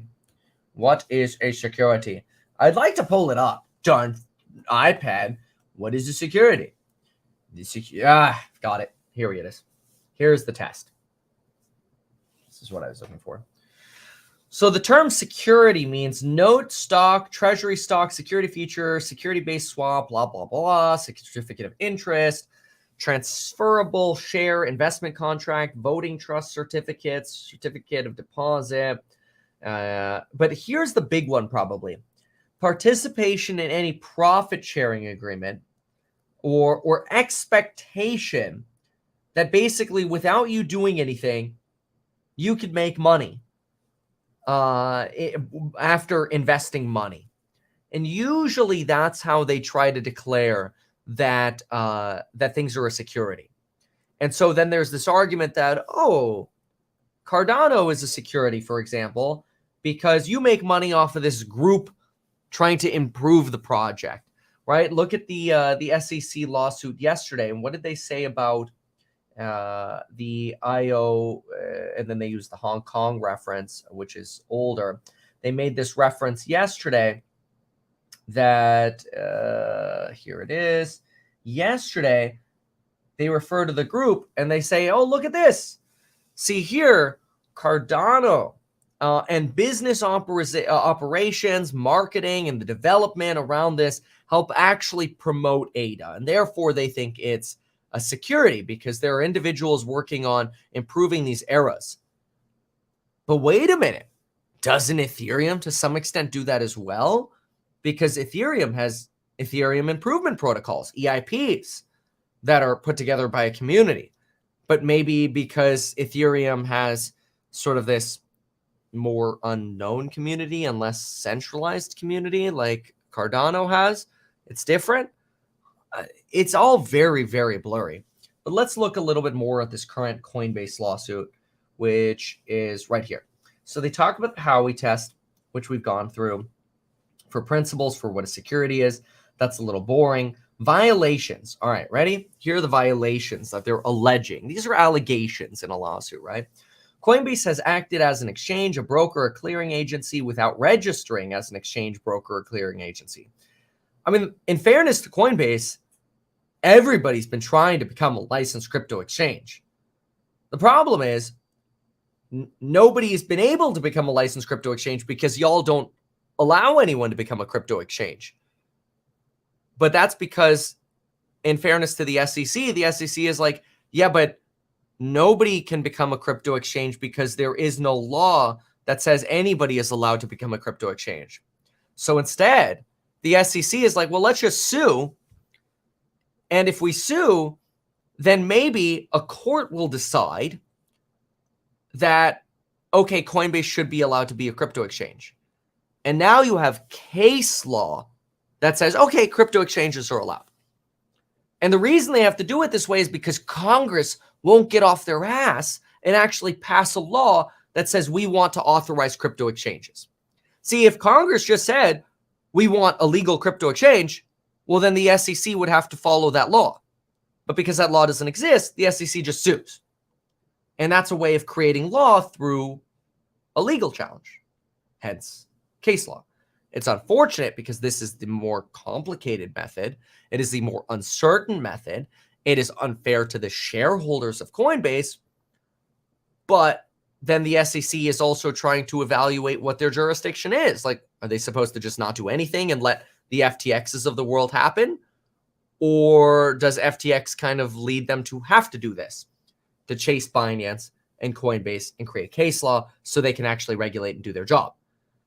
It's kind of like what comes first, the chicken or the egg. And when you look at it that way, it's kind of like, well, when you put the shoes of the SEC on, it's tough. I mean, if you go on Twitter, everybody bags on the SEC. But it's not entirely fair because they're just trying their best, but they can't. And I'm not trying to be like a shill here for Gary Gensler over at the SEC, but I kind of put myself, I'm trying to put myself in the shoes over there, and it's like, yeah, this is tough. Like, I get it. They're trying to create case law. Like, look over here. You jump in to Gary Gensler tweets, "Go home, Gary. You're drunk." Mr. Gensler, how is Coinbase allegedly been operating? Oh, that's some good grammar there, Ace K. Been operating as an unregistered broker since 2019, when in 2021, the SEC gave it a green light to publicly list as a company. You realize those are different things, right? Like, to do a public offering is basically just saying, hey, I'm going to sell shares of a company on a stock exchange so we can raise money for it. The SEC doesn't approve what your company is doing. They're just like, all right, you've put the necessary disclosures together and you can list. Surprise, surprise, it's not that big of a deal to list publicly on an exchange. You could go list a penny stock on the pink sheets right now and technically be publicly traded. You just have to follow the checklist. But you let them go public. Yeah, you're right. Everything is clear. That's a fundamental misunderstanding of securities law. Let's see here. Hope you were there during the FTX collapse. Well, that's why they're doing this now, because they weren't, right? And they realize that. You're a terrible human being. Absolutely shameful. I mean, that's tough. When jail, Gary. I mean, like, I don't think it's really, oh, wow. It's not a bad AI of them. You can kind of see Gary in there, but it's not fair to them because, that's just, unfortunately, the place Congress has put him in. Now, I know I'll probably get flack for like putting a little bit of defense on here, but I always like to try to look at what reality is and not just what's popular. Anyway, let's just keep going with the lawsuit. So unless defendants are permanently restrained and joined, there is a reasonable likelihood they will continue to engage in these violations, whatever. Nature of the proceeding. That's it? That's it in terms of the violations? Summary. The violations. Yeah, just 8 and 9. The violations here. Basically just acting as an unregistered brokerage. But there is no way to register as a brokerage for crypto because Congress hasn't gotten off their butt and done anything. So you have a registration for exchanges for securities, but not for crypto because you can't even get a crypto ETF done. The best we've gotten is a crypto futures ETF, which that goes into a whole different world. Registration of clearing agencies, broker dealers. You know, I'm actually considering becoming a broker dealer myself, not like for crypto, but like I just filed some paperwork with FINRA for something that we're creating. Yeah, see, there it is, FINRA. Yeah. Broker dealers who have customers must become members of FINRA. I know. I just filled out all that paperwork. There's a lot. I'm very familiar with this myself, actually. Crypto assets, background on crypto assets. Okay. Crypto asset owners typically store the software providing them control over their crypto asset on a piece of hardware or software called a crypto wallet. Well, yeah, unless they leave it on exchange. Oops. Okay, now we talk about proof of stake, consensus. I mean, nobody cares about this. We want to see what some of the allegations are here. Wallets, decentralizes. Coinbase has made available both retail and institutional customers since 2017 access to decentralized exchanges. Yeah, I mean, this is true. Okay. What else? Where's like the juiciness here? Because we get it. They operate, get up to $400 with Coinbase, referral codes. Uh-oh. Better be careful if you're promoting Coinbase. Coinbase holds and controls customer funds. Yes, they do. I mean, everything they're saying is true here. It's just, it's frustrating for Coinbase because they're like, dude, we tried. We tried to do it right, but you can't register as a crypto brokerage officially. Yep, Sol. There's Solana. Now they're just going to copy and yep, it's just a copy and paste. It's just a copy and paste of the Binance one. Because now, watch, it's going to be Sol, ADA, what? Matic, Algorand, Axie. Yep, there it is. Matic. It's a copy and paste now. Filecoin. Copy and paste to the Binance. Same thing. Axie, there it is, which was a big fraud and rug pull. Insiders got rugged as well, but insiders were also doing the anyway. That's a whole different story. There's a lot of money to be made on Axie there for a moment. Oh, look at that! Voyager Digital shows up in this one. Really? VGX, the native token of the Voyager. Voyager platform, allowing people to whatever, invest in Voyager, blah, blah, blah. So they're throwing Voyager exchange token in here as well. Specifically, VGX is designed to reward Voyager customers for their loyalty, for holding VGX in their Voyager accounts, and to motivate community members for participation, for multifaceted rewards. Since November of 21, VGX has been available for buying, selling, and trading on Coinbase. Wow. Yeah. Okay. Whatever. I mean, I don't think there's anything juicy here. I mean, now it's just basically, it's all got to get litigated.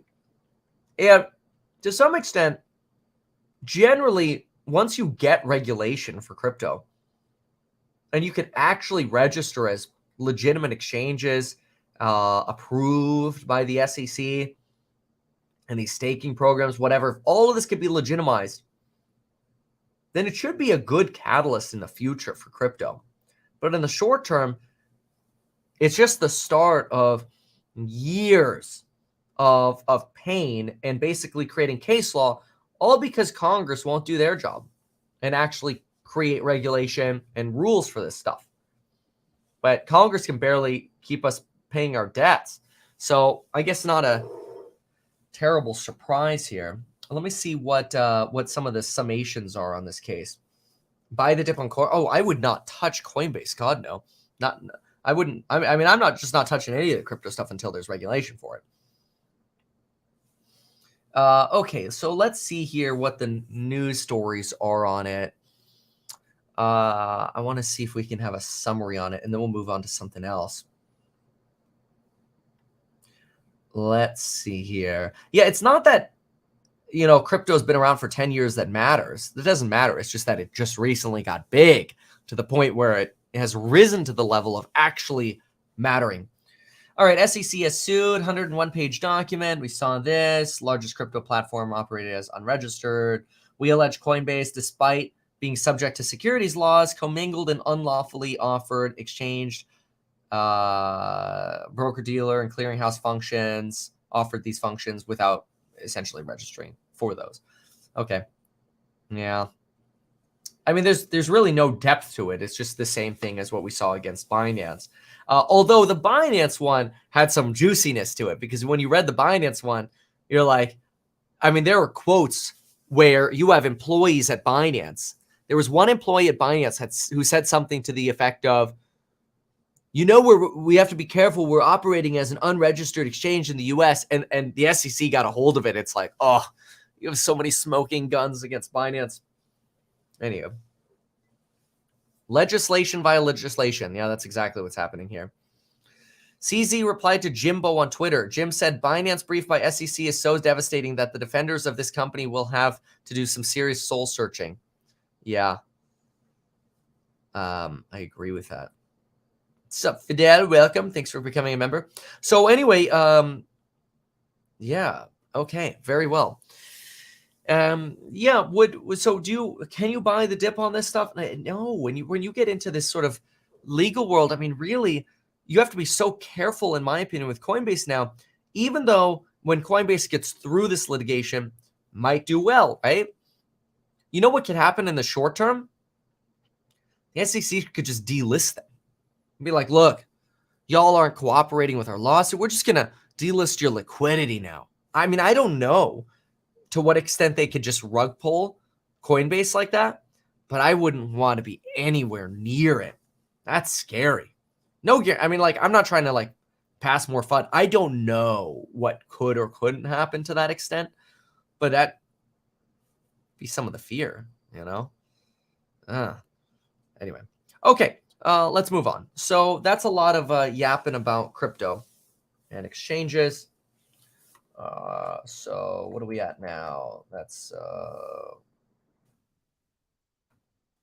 see what's going on here. What do we got? Anybody who needs a computer on this thing.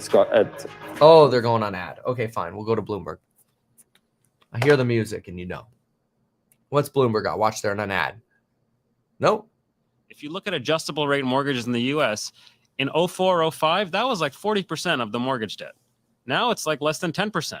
So that's why I say, I mean, this long and variable lag story, I mean, what is the statute of limitations on that argument? Because we've been talking about that now for, it feels like 18 months. So I just think, to me, it number one, it reinforces higher for longer. And in the short run, it increases the probability that the Fed will have to get closer still to 6% than not.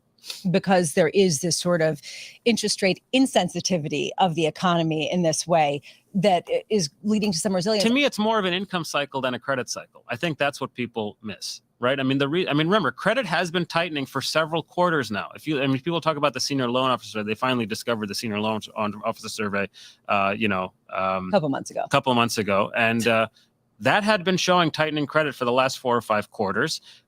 Bank lending, the H8 data, another data point that no one was ever paying attention to before like 3 weeks ago, that's been showing slowing credit for a while, particularly for C&I. During that time, the U.S. economy has generally, just pull up the Bloomberg Economic Surprise Index. During that time, what's been going on? The data has been surprising to the upside. So I think people are conflating, to some extent, a credit cycle for an income cycle. And income. This is an interesting piece here. There's a comment here about software spending because of AI, and that AI could fuel $280 billion in new software spending. Rising demand for generative AI products could fuel about $280 billion of new software revenue by 2032. Okay, that's 9 years, 8-ish years out. $280 billion of software revenue. Usually you see that at like 70% margins, right? So let's call it 50% bottom line. That's $140 billion of earnings up for grabs. You know, if NVIDIA, just for example, had $140 billion of earnings just to give away, that'd be somewhere around $56 per share. Just saying, like, if NVIDIA got all of that. They're not going to, obviously. But say they got all of that. I mean, they're more of a hardware company, but they do obviously software as well. You know, that's 56 EPS, and it's a 390 stock. If you could repeat that, it's great. That'd be like NVIDIA selling for like a 7 times multiple. Now, obviously, this is $280 billion of software spending by 2030. So, you know, you're talking about 9 years of spending here. I'm just trying to make it relative because these numbers are so big. But anyway, this $280 billion of software spending, of new software spending, so it's additional money, would be driven for the need for specialized assistants, infrastructure products, co-pilots, blah, blah, blah. Hyperscalers. AI software could grow 69% annually through 2032. The question is who or which software company is the winner of it? See, I think people will become very platform agnostic. I mean, to the extent that you'll still have like your Google Drive or your Google Calendar, your Gmail and stuff like that. But, you know, as soon as there's a better Copilot, you move on to that one. ChatGPT is pretty good. Bard has its moments. They each have their moments. You kind of have to know how to use them. But expect new co-pilots to flood the software industry. Exactly. That's the thing. The moat is the problem. How do you invest in one company now if a new company could be a lot better, and then everybody will just switch to that one? That's the problem within picking the software one. You almost kind of have to just pick potentially a basket of them, or just pick the next layer, which is like your chips. Yeah, Amazon, Microsoft, Google among the main beneficiaries. And the other thing you could rely on is maybe Microsoft, Amazon, Google, and even Facebook to some extent, they just buy the best software companies and incorporate it. Think about, for example, what Apple does. Yesterday in their announcement, they basically created programs to replace that Propel thing, the Share Contact Card, to replace GoodNotes, to replace Notion, and to replace Intel. I mean, they're just like trying to replace companies. Fascinating. So, yeah, I do think that's a very interesting piece. Database management, Oracle, Microsoft, Web Services, IBM, SAP, Google, Snowflake. Oh, I noticed C3 AI is nowhere. Yeah, I think that one's a joke. All right. Let's see what CNBC has to say now that it is about to be 6 a.m. Let's give him a listen here. Coinbase and everybody else is wanting 10-year at 3.7, 2-year at 4.5. Let's show everybody. Can we let's go straight, if we could, to crypto for a second. We've been talking about this news, SEC going after Coinbase. We should tell you Gary Gensler is going to be joining the gang on Squawk on the Street in just moments. An interview you don't want to miss. And you're looking at Coinbase off 18%. But what I want to show is Bitcoin itself down to $25,526. So lots to chew on. Coinbase was over 300. What did you say? Over 300. Coinbase was a $300 stock. It was. Yeah, it was a $10.9 billion stock. Authorized by the SEC to go public. It was a $60 which is the big question. How is it that the SEC could authorize a company like this to go public? And then here we are, if you're an investor. And I like hearing that from you. Make sure you join us tomorrow. Squawk on the Street is next, and Gary Gensler after this. Wait, is Gary coming on? Ooh. Good Tuesday morning. Welcome to Squawk on the Street. I'm Carl Quintanilla with Jim Cramer, David Faber at Post 9 of the New York Stock Exchange. Pretty steady pre-market. Apple and Coinbase are at the top of the news flow, but got some macro calls as well. Goldman cuts odds of a recession. Another S&P target hike, this time from BMO. Our roadmap, though, begins with Apple getting into the headset game, as you know, looking to bring mixed reality into the mainstream. Plus the SEC's crypto crackdown. Bitcoin is dropping to its lowest level since March as the regulator sues Binance and Coinbase. Chair Gensler joins us first on CNBC just a few minutes from now. Ooh, plus Elon Musk's that's going to be so AI juicy. Regulations. We got to see him. We got to see Gary. We'll have to watch Gary together. That's gonna be fun. I really want to see that. Suing the crypto platform Here in we go. Manhattan federal court, accusing it of operating as an unregistered securities exchange broker and clearing agency. The regulator claims that it sends at least Gary is at 10 minutes after per his Twitter. Thank you so much for saying that, Prepper Ninja. the buying and selling of crypto asset securities. The move comes a day after the SEC sued Binance. It means I have time to get another coffee. With SEC Chair Gary Gensler in just a few moments, Jim.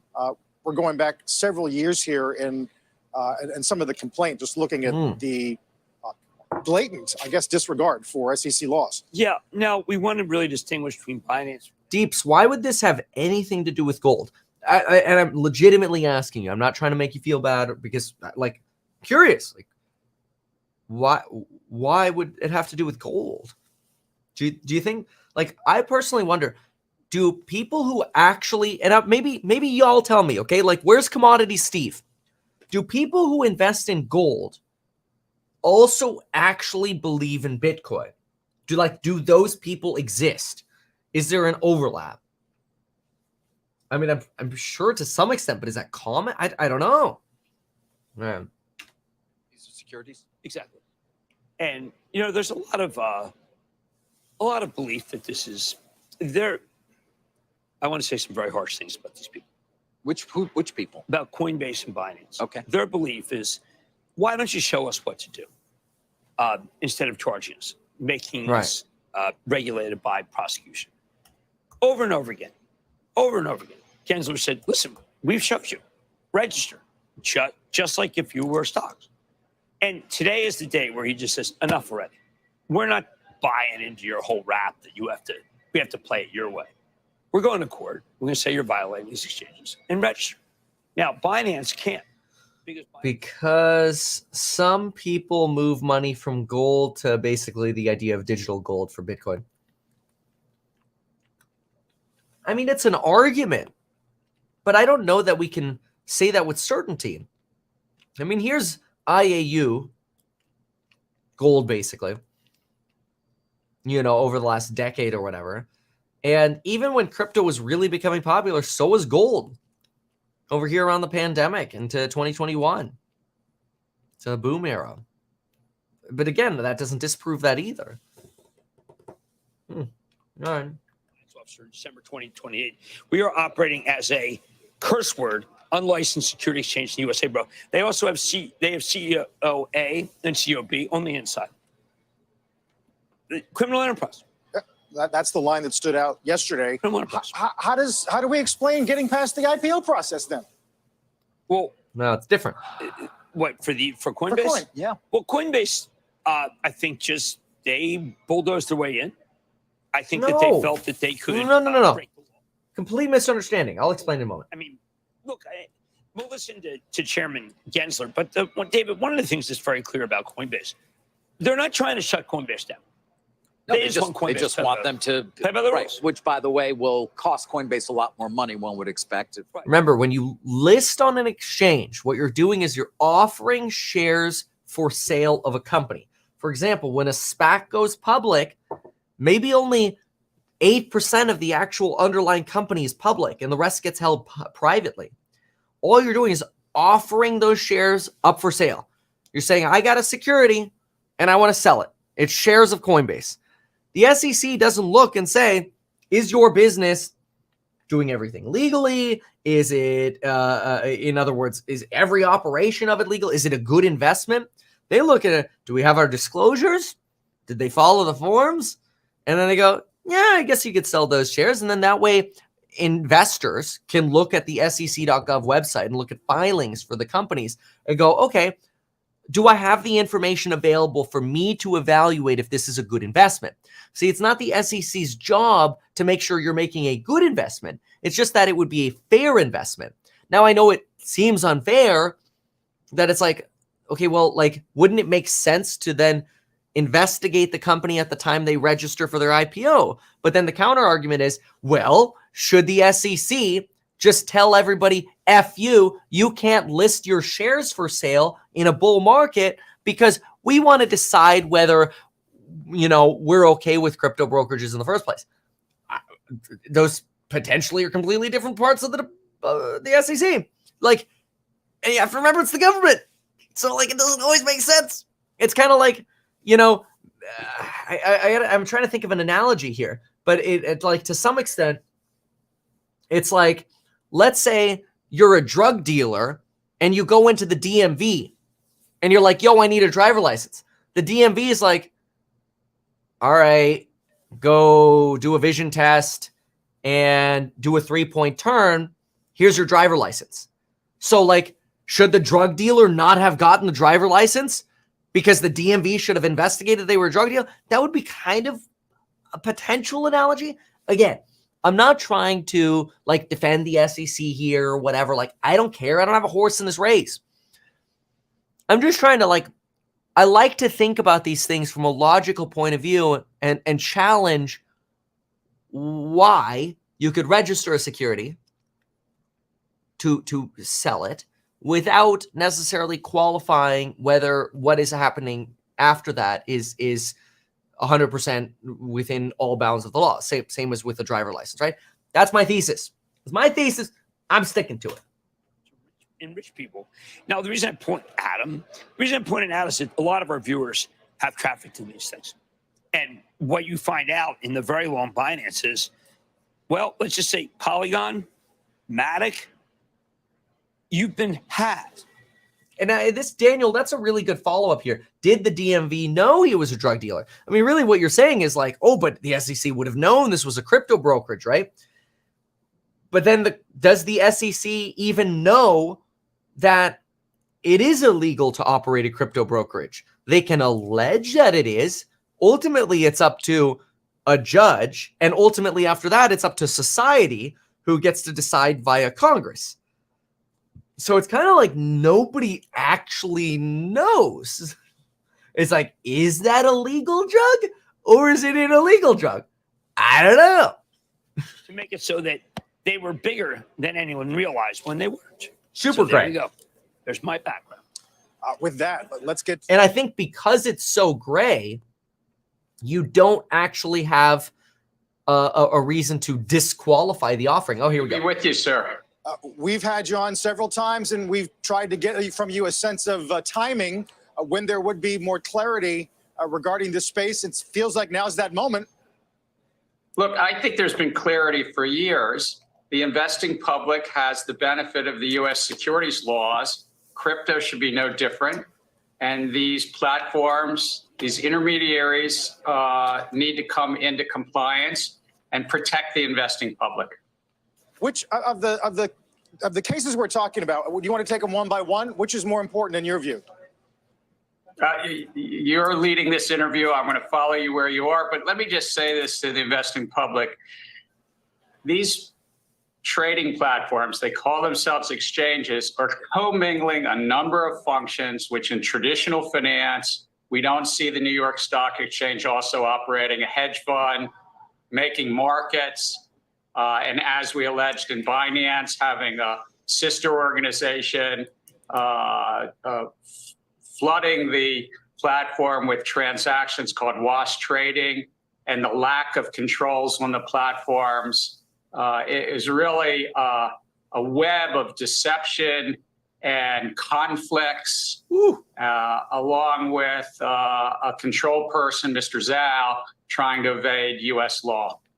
Okay, that's Binance. Binance doing the wash trading in that. You say to viewers who wonder why enforcement has taken arguably at least several years, so long. Look, it takes time. We do things by the book. That's what the American public would want us to do. We follow the facts and the law.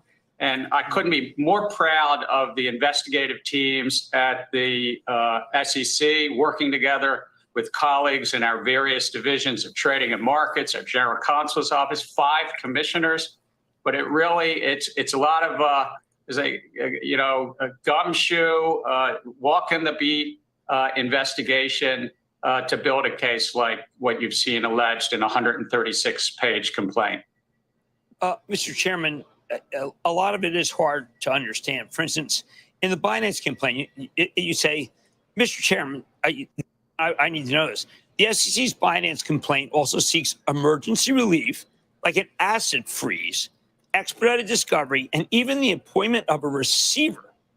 Are there more pleadings coming? Because if you do this, that's the end of Binance. Look, we have concerns, and I think the investing public should be aware of putting their hard-earned assets onto these platforms. But we have concerns when a platform like this puts themselves out to the public, consciously trying to evade U.S. law and customer funds. You didn't even know who was custodying them. Was it custodied here in the U.S. on the U.S. platform? Was it custodied overseas? Or were some of your funds in crypto possibly moved to affiliates? There are a number of affiliates named in this called Merit Peak and Sigma Chain. All Binance. It's fundamentally a lack of controls, deception, conflicts. And yes, we're going to do that which we can in front of the courts and make, to the extent we can, the facts known and the public protected. Yeah, but what about When I read Coinbase? your Binance, I cannot understand how anyone can assign a value to crypto. It seems entirely predicated on the greater fool theory. Do you disagree? Look, we as an agency are meant to be merit neutral, Jim. There's a lot of questions, 10 to 20,000 tokens. Actually, in the Coinbase complaint, we note that they have, through the Coinbase wallet, you can trade 16,000 different tokens. And there's a lot of debate as to the use cases and whether there's any there. Look, we don't need more digital currency. We already have digital currency. It's called the US dollar. It's called the euro. It's called the yen. They're all digital right now. We already have digital investments. And you have digital, you have entrepreneurs. It kind of makes it sound like he just doesn't like crypto. All day long. And it's whether it's the big tech companies, the automobile companies, you name it. It's all digital right now, the investing world. So what is the real underlying value of these tokens? And that's why you need full, fair, and truthful disclosures. And that's the regime the securities laws was set up. When there's a group of entrepreneurs, those entrepreneurs should be able to put their case in front of the investing public in what's called a filing. Yeah. That's kind of the bedrock of what President Roosevelt and Congress worked on 90 years ago. No, I agree. Chair Gensler, is David. So let them do it. So let the people do it. That's what Coinbase and crypto enthusiasts have wanted to do. Let it be registered. But Gary Gensler can't let it be registered because there is no process to register crypto because Congress hasn't done anything. That's the problem. I would assume, obviously, given the complaint, they didn't quite get there. But can you give our viewers any sense as to what's happened to get to this point? Look, I'm not going to go into any one set of conversations between the agency and a company, but we've had discussions with literally dozens of crypto incumbents, including the ones that you just mentioned. And what we find is this is a field that's built. The whole business model is built on non-compliance with the U.S. securities laws. And we're asking them to come into compliance, and they're going a bit of catch us if you can. That's a sort of generalization. And they're commingling various functions that traditional finance we don't allow. I mean, the public would be aghast if they thought the New York Stock Exchange was also running a hedge fund trading against them, are allowing wash trading or lacked controls to protect against fraud and manipulation on the platform. And so the conversations have been constructive, but it's also about them bringing a business model into compliance. We have had success. There was, even in the last 2 weeks, an entity filed as a crypto entity filed as what's called a special purpose broker dealer and got registered that way. We've had successes with tokens, but now it's about these crypto exchanges in the middle of the market where, frankly, the public should really be careful. But all right, so they should double down on this idea of like, okay, well, how did they succeed, and maybe how could Coinbase succeed? But why sue them? No longer have a business? Look, I think if there's a real value in these crypto tokens, then compliance will build trust, and the business model might change. It's the hard work of earning the investing public's trust. The innovations, what we're doing at the SEC is pro-innovation, because without trust, the capital markets really don't work. That's the casino capitalism might work. Wild West capitalism might work for the people that are picking the pocket of the public. But I'm talking about really work for issuers, raising money, and investors alike. And to do that, you need integrity and rules of the road in the middle.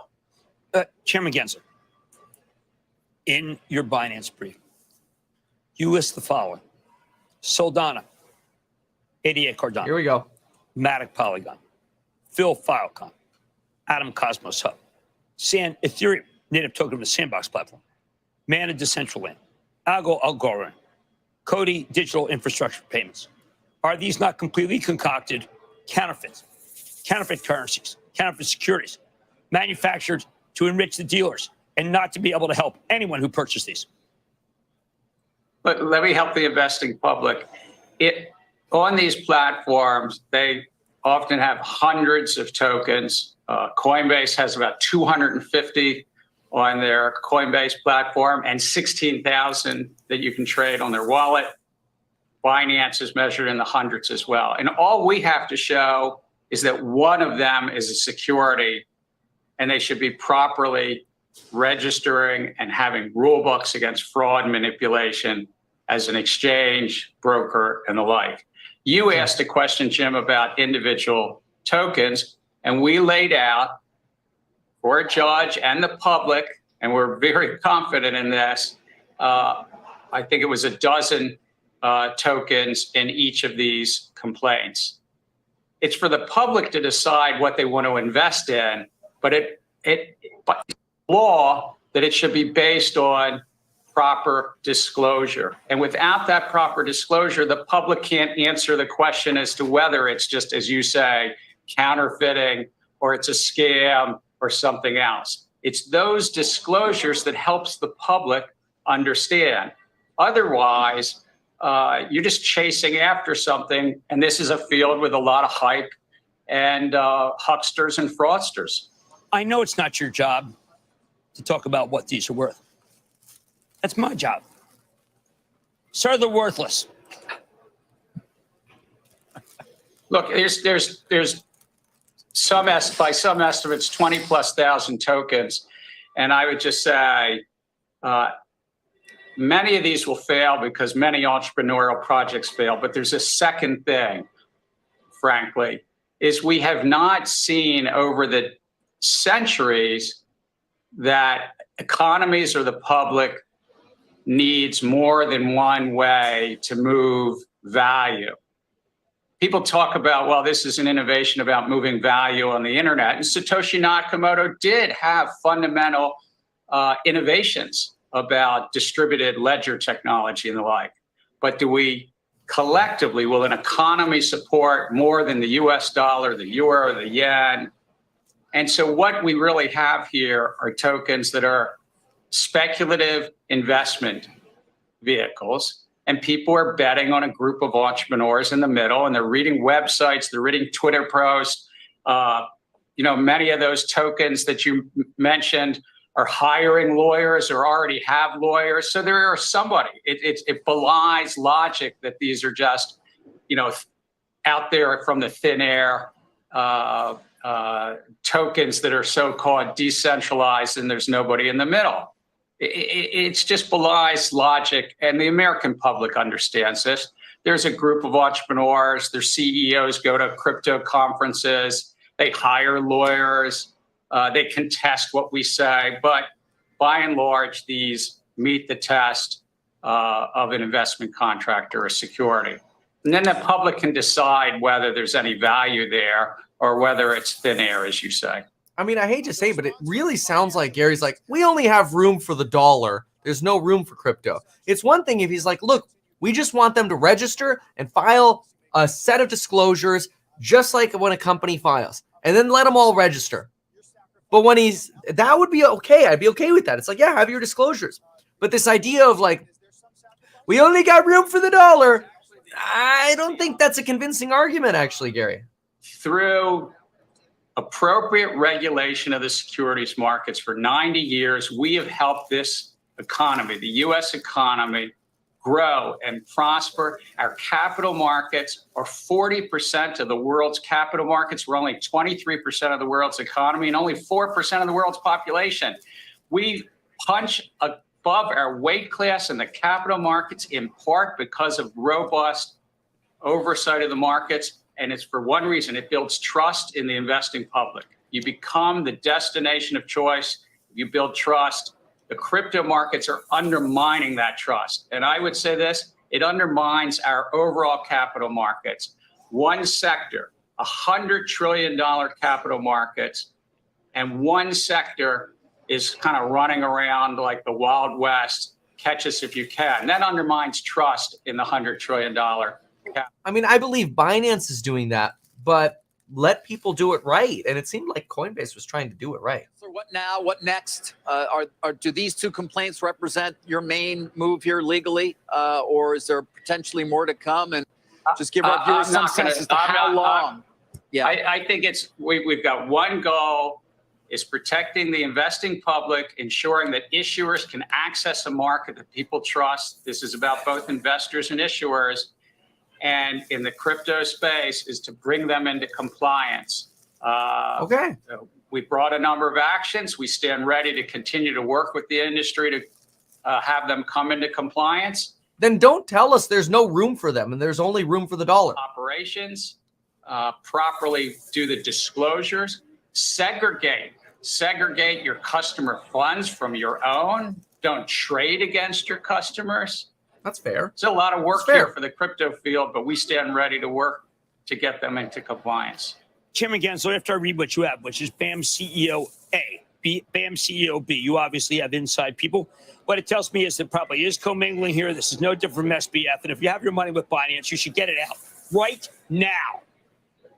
Look, I've already read the articles in the last day, drawing parallels to the we've also alleged fraud and manipulation at FTX and with regard to Sam Bankman-Fried. Let me just say the business model of crypto intermediaries intermingles, commingles funds, trades against their customers. In this case, in the Binance case, yes, we have alleged that sister organizations, Sigma Chain and Merit Peak, were being controlled by Mr. Zhao and used on the platform. Sigma Chain was helping trade on that, be a market maker, boost, as we allege, boost the volumes, corrupted the numbers because of the lack of controls. And Merit Peak, that billions of dollars of customer funds were flowing there. So you draw the parallels as you wish, but I do think that the public should beware. And I would say this to investment advisors, registered investment advisors. We have a rule from 2009 about proper custody and how you custody funds and securities.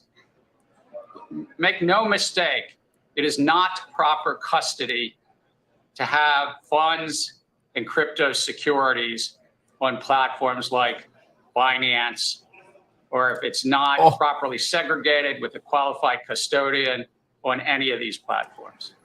Dude. That's definitely going to ring in the halls of advisors today. Yeah, that's a threat. That's a threat to every investment advisor that has money on behalf of their clients in crypto exchanges, even like Gemini potentially. When we come back, Wall Street's reaction to Apple's new mixed reality headset. Wow, that's a threat to investment advisors he just left off on. That's intense. Okay, on one hand, let's make it very clear. If Gary Gensler's like, look, if you're going to be an exchange, have one entity that is an exchange, have one entity that holds your client's money, and don't trade against your client's trades. Like, don't rip your clients off. Fair game. I don't think there's anybody in the crypto world that would say, no, we want the exchanges to rip people off. Of course not. Nobody wants the exchanges to rip people off. Of course not. So if exchanges are doing shady things, they should not do that. Everybody would agree. Everybody would agree that if there was a registration process for coins to ICO, just like companies IPO, that is, they are underwritten, they're audited, and they provide disclosures and financial statements, and they prove this, then it could be in a standardized method up to individual investors whether or not it is reasonable to invest in that security or token or coin or whatever you want to call it. Doesn't matter. It would be up to the investor to make that choice, and the investor should have that choice as long as there's not somebody ripping them off, like an exchange ripping them off. That's fair. But I think at least 3 times during this discussion, Gary Gensler's like, we've already got digital currency. We have a dollar. We have a euro. What do we need crypto for? In so many words. That's bad. That is not the argument you want to make. Because now what you do is you take common sense people who would go, yeah, I want disclosure. Yeah, I don't want to get ripped off. I'm on board. And then you go, wait a minute. Is there a bigger thing going on? Are you afraid of crypto? Do you just not want crypto? So is it about you not wanting crypto because you are trying to protect the dollar? Or is it about disclosure and being ripped off by the brokerages? Which one is it, Gary? Because if it's just one we can all agree on, then let's just talk about that. If it's any degree we just don't want crypto, then I don't know that that's reasonable, because society, at least some part of society, wants crypto. And I don't know if it is the place of the chairperson of the SEC to determine what society wants. That's Congress's job, not the SEC's job. So a little confusion there. Something to be clarified. I got to go to the bathroom now. So if you like my perspectives and you want to join me in the course member live streams, please join me in the courses link down below. I've got to go, and I am going to go live for the course member live stream right away, and I'm also going to go to the bathroom right away. So here I go. Goodbye, everyone. Thank you for being here.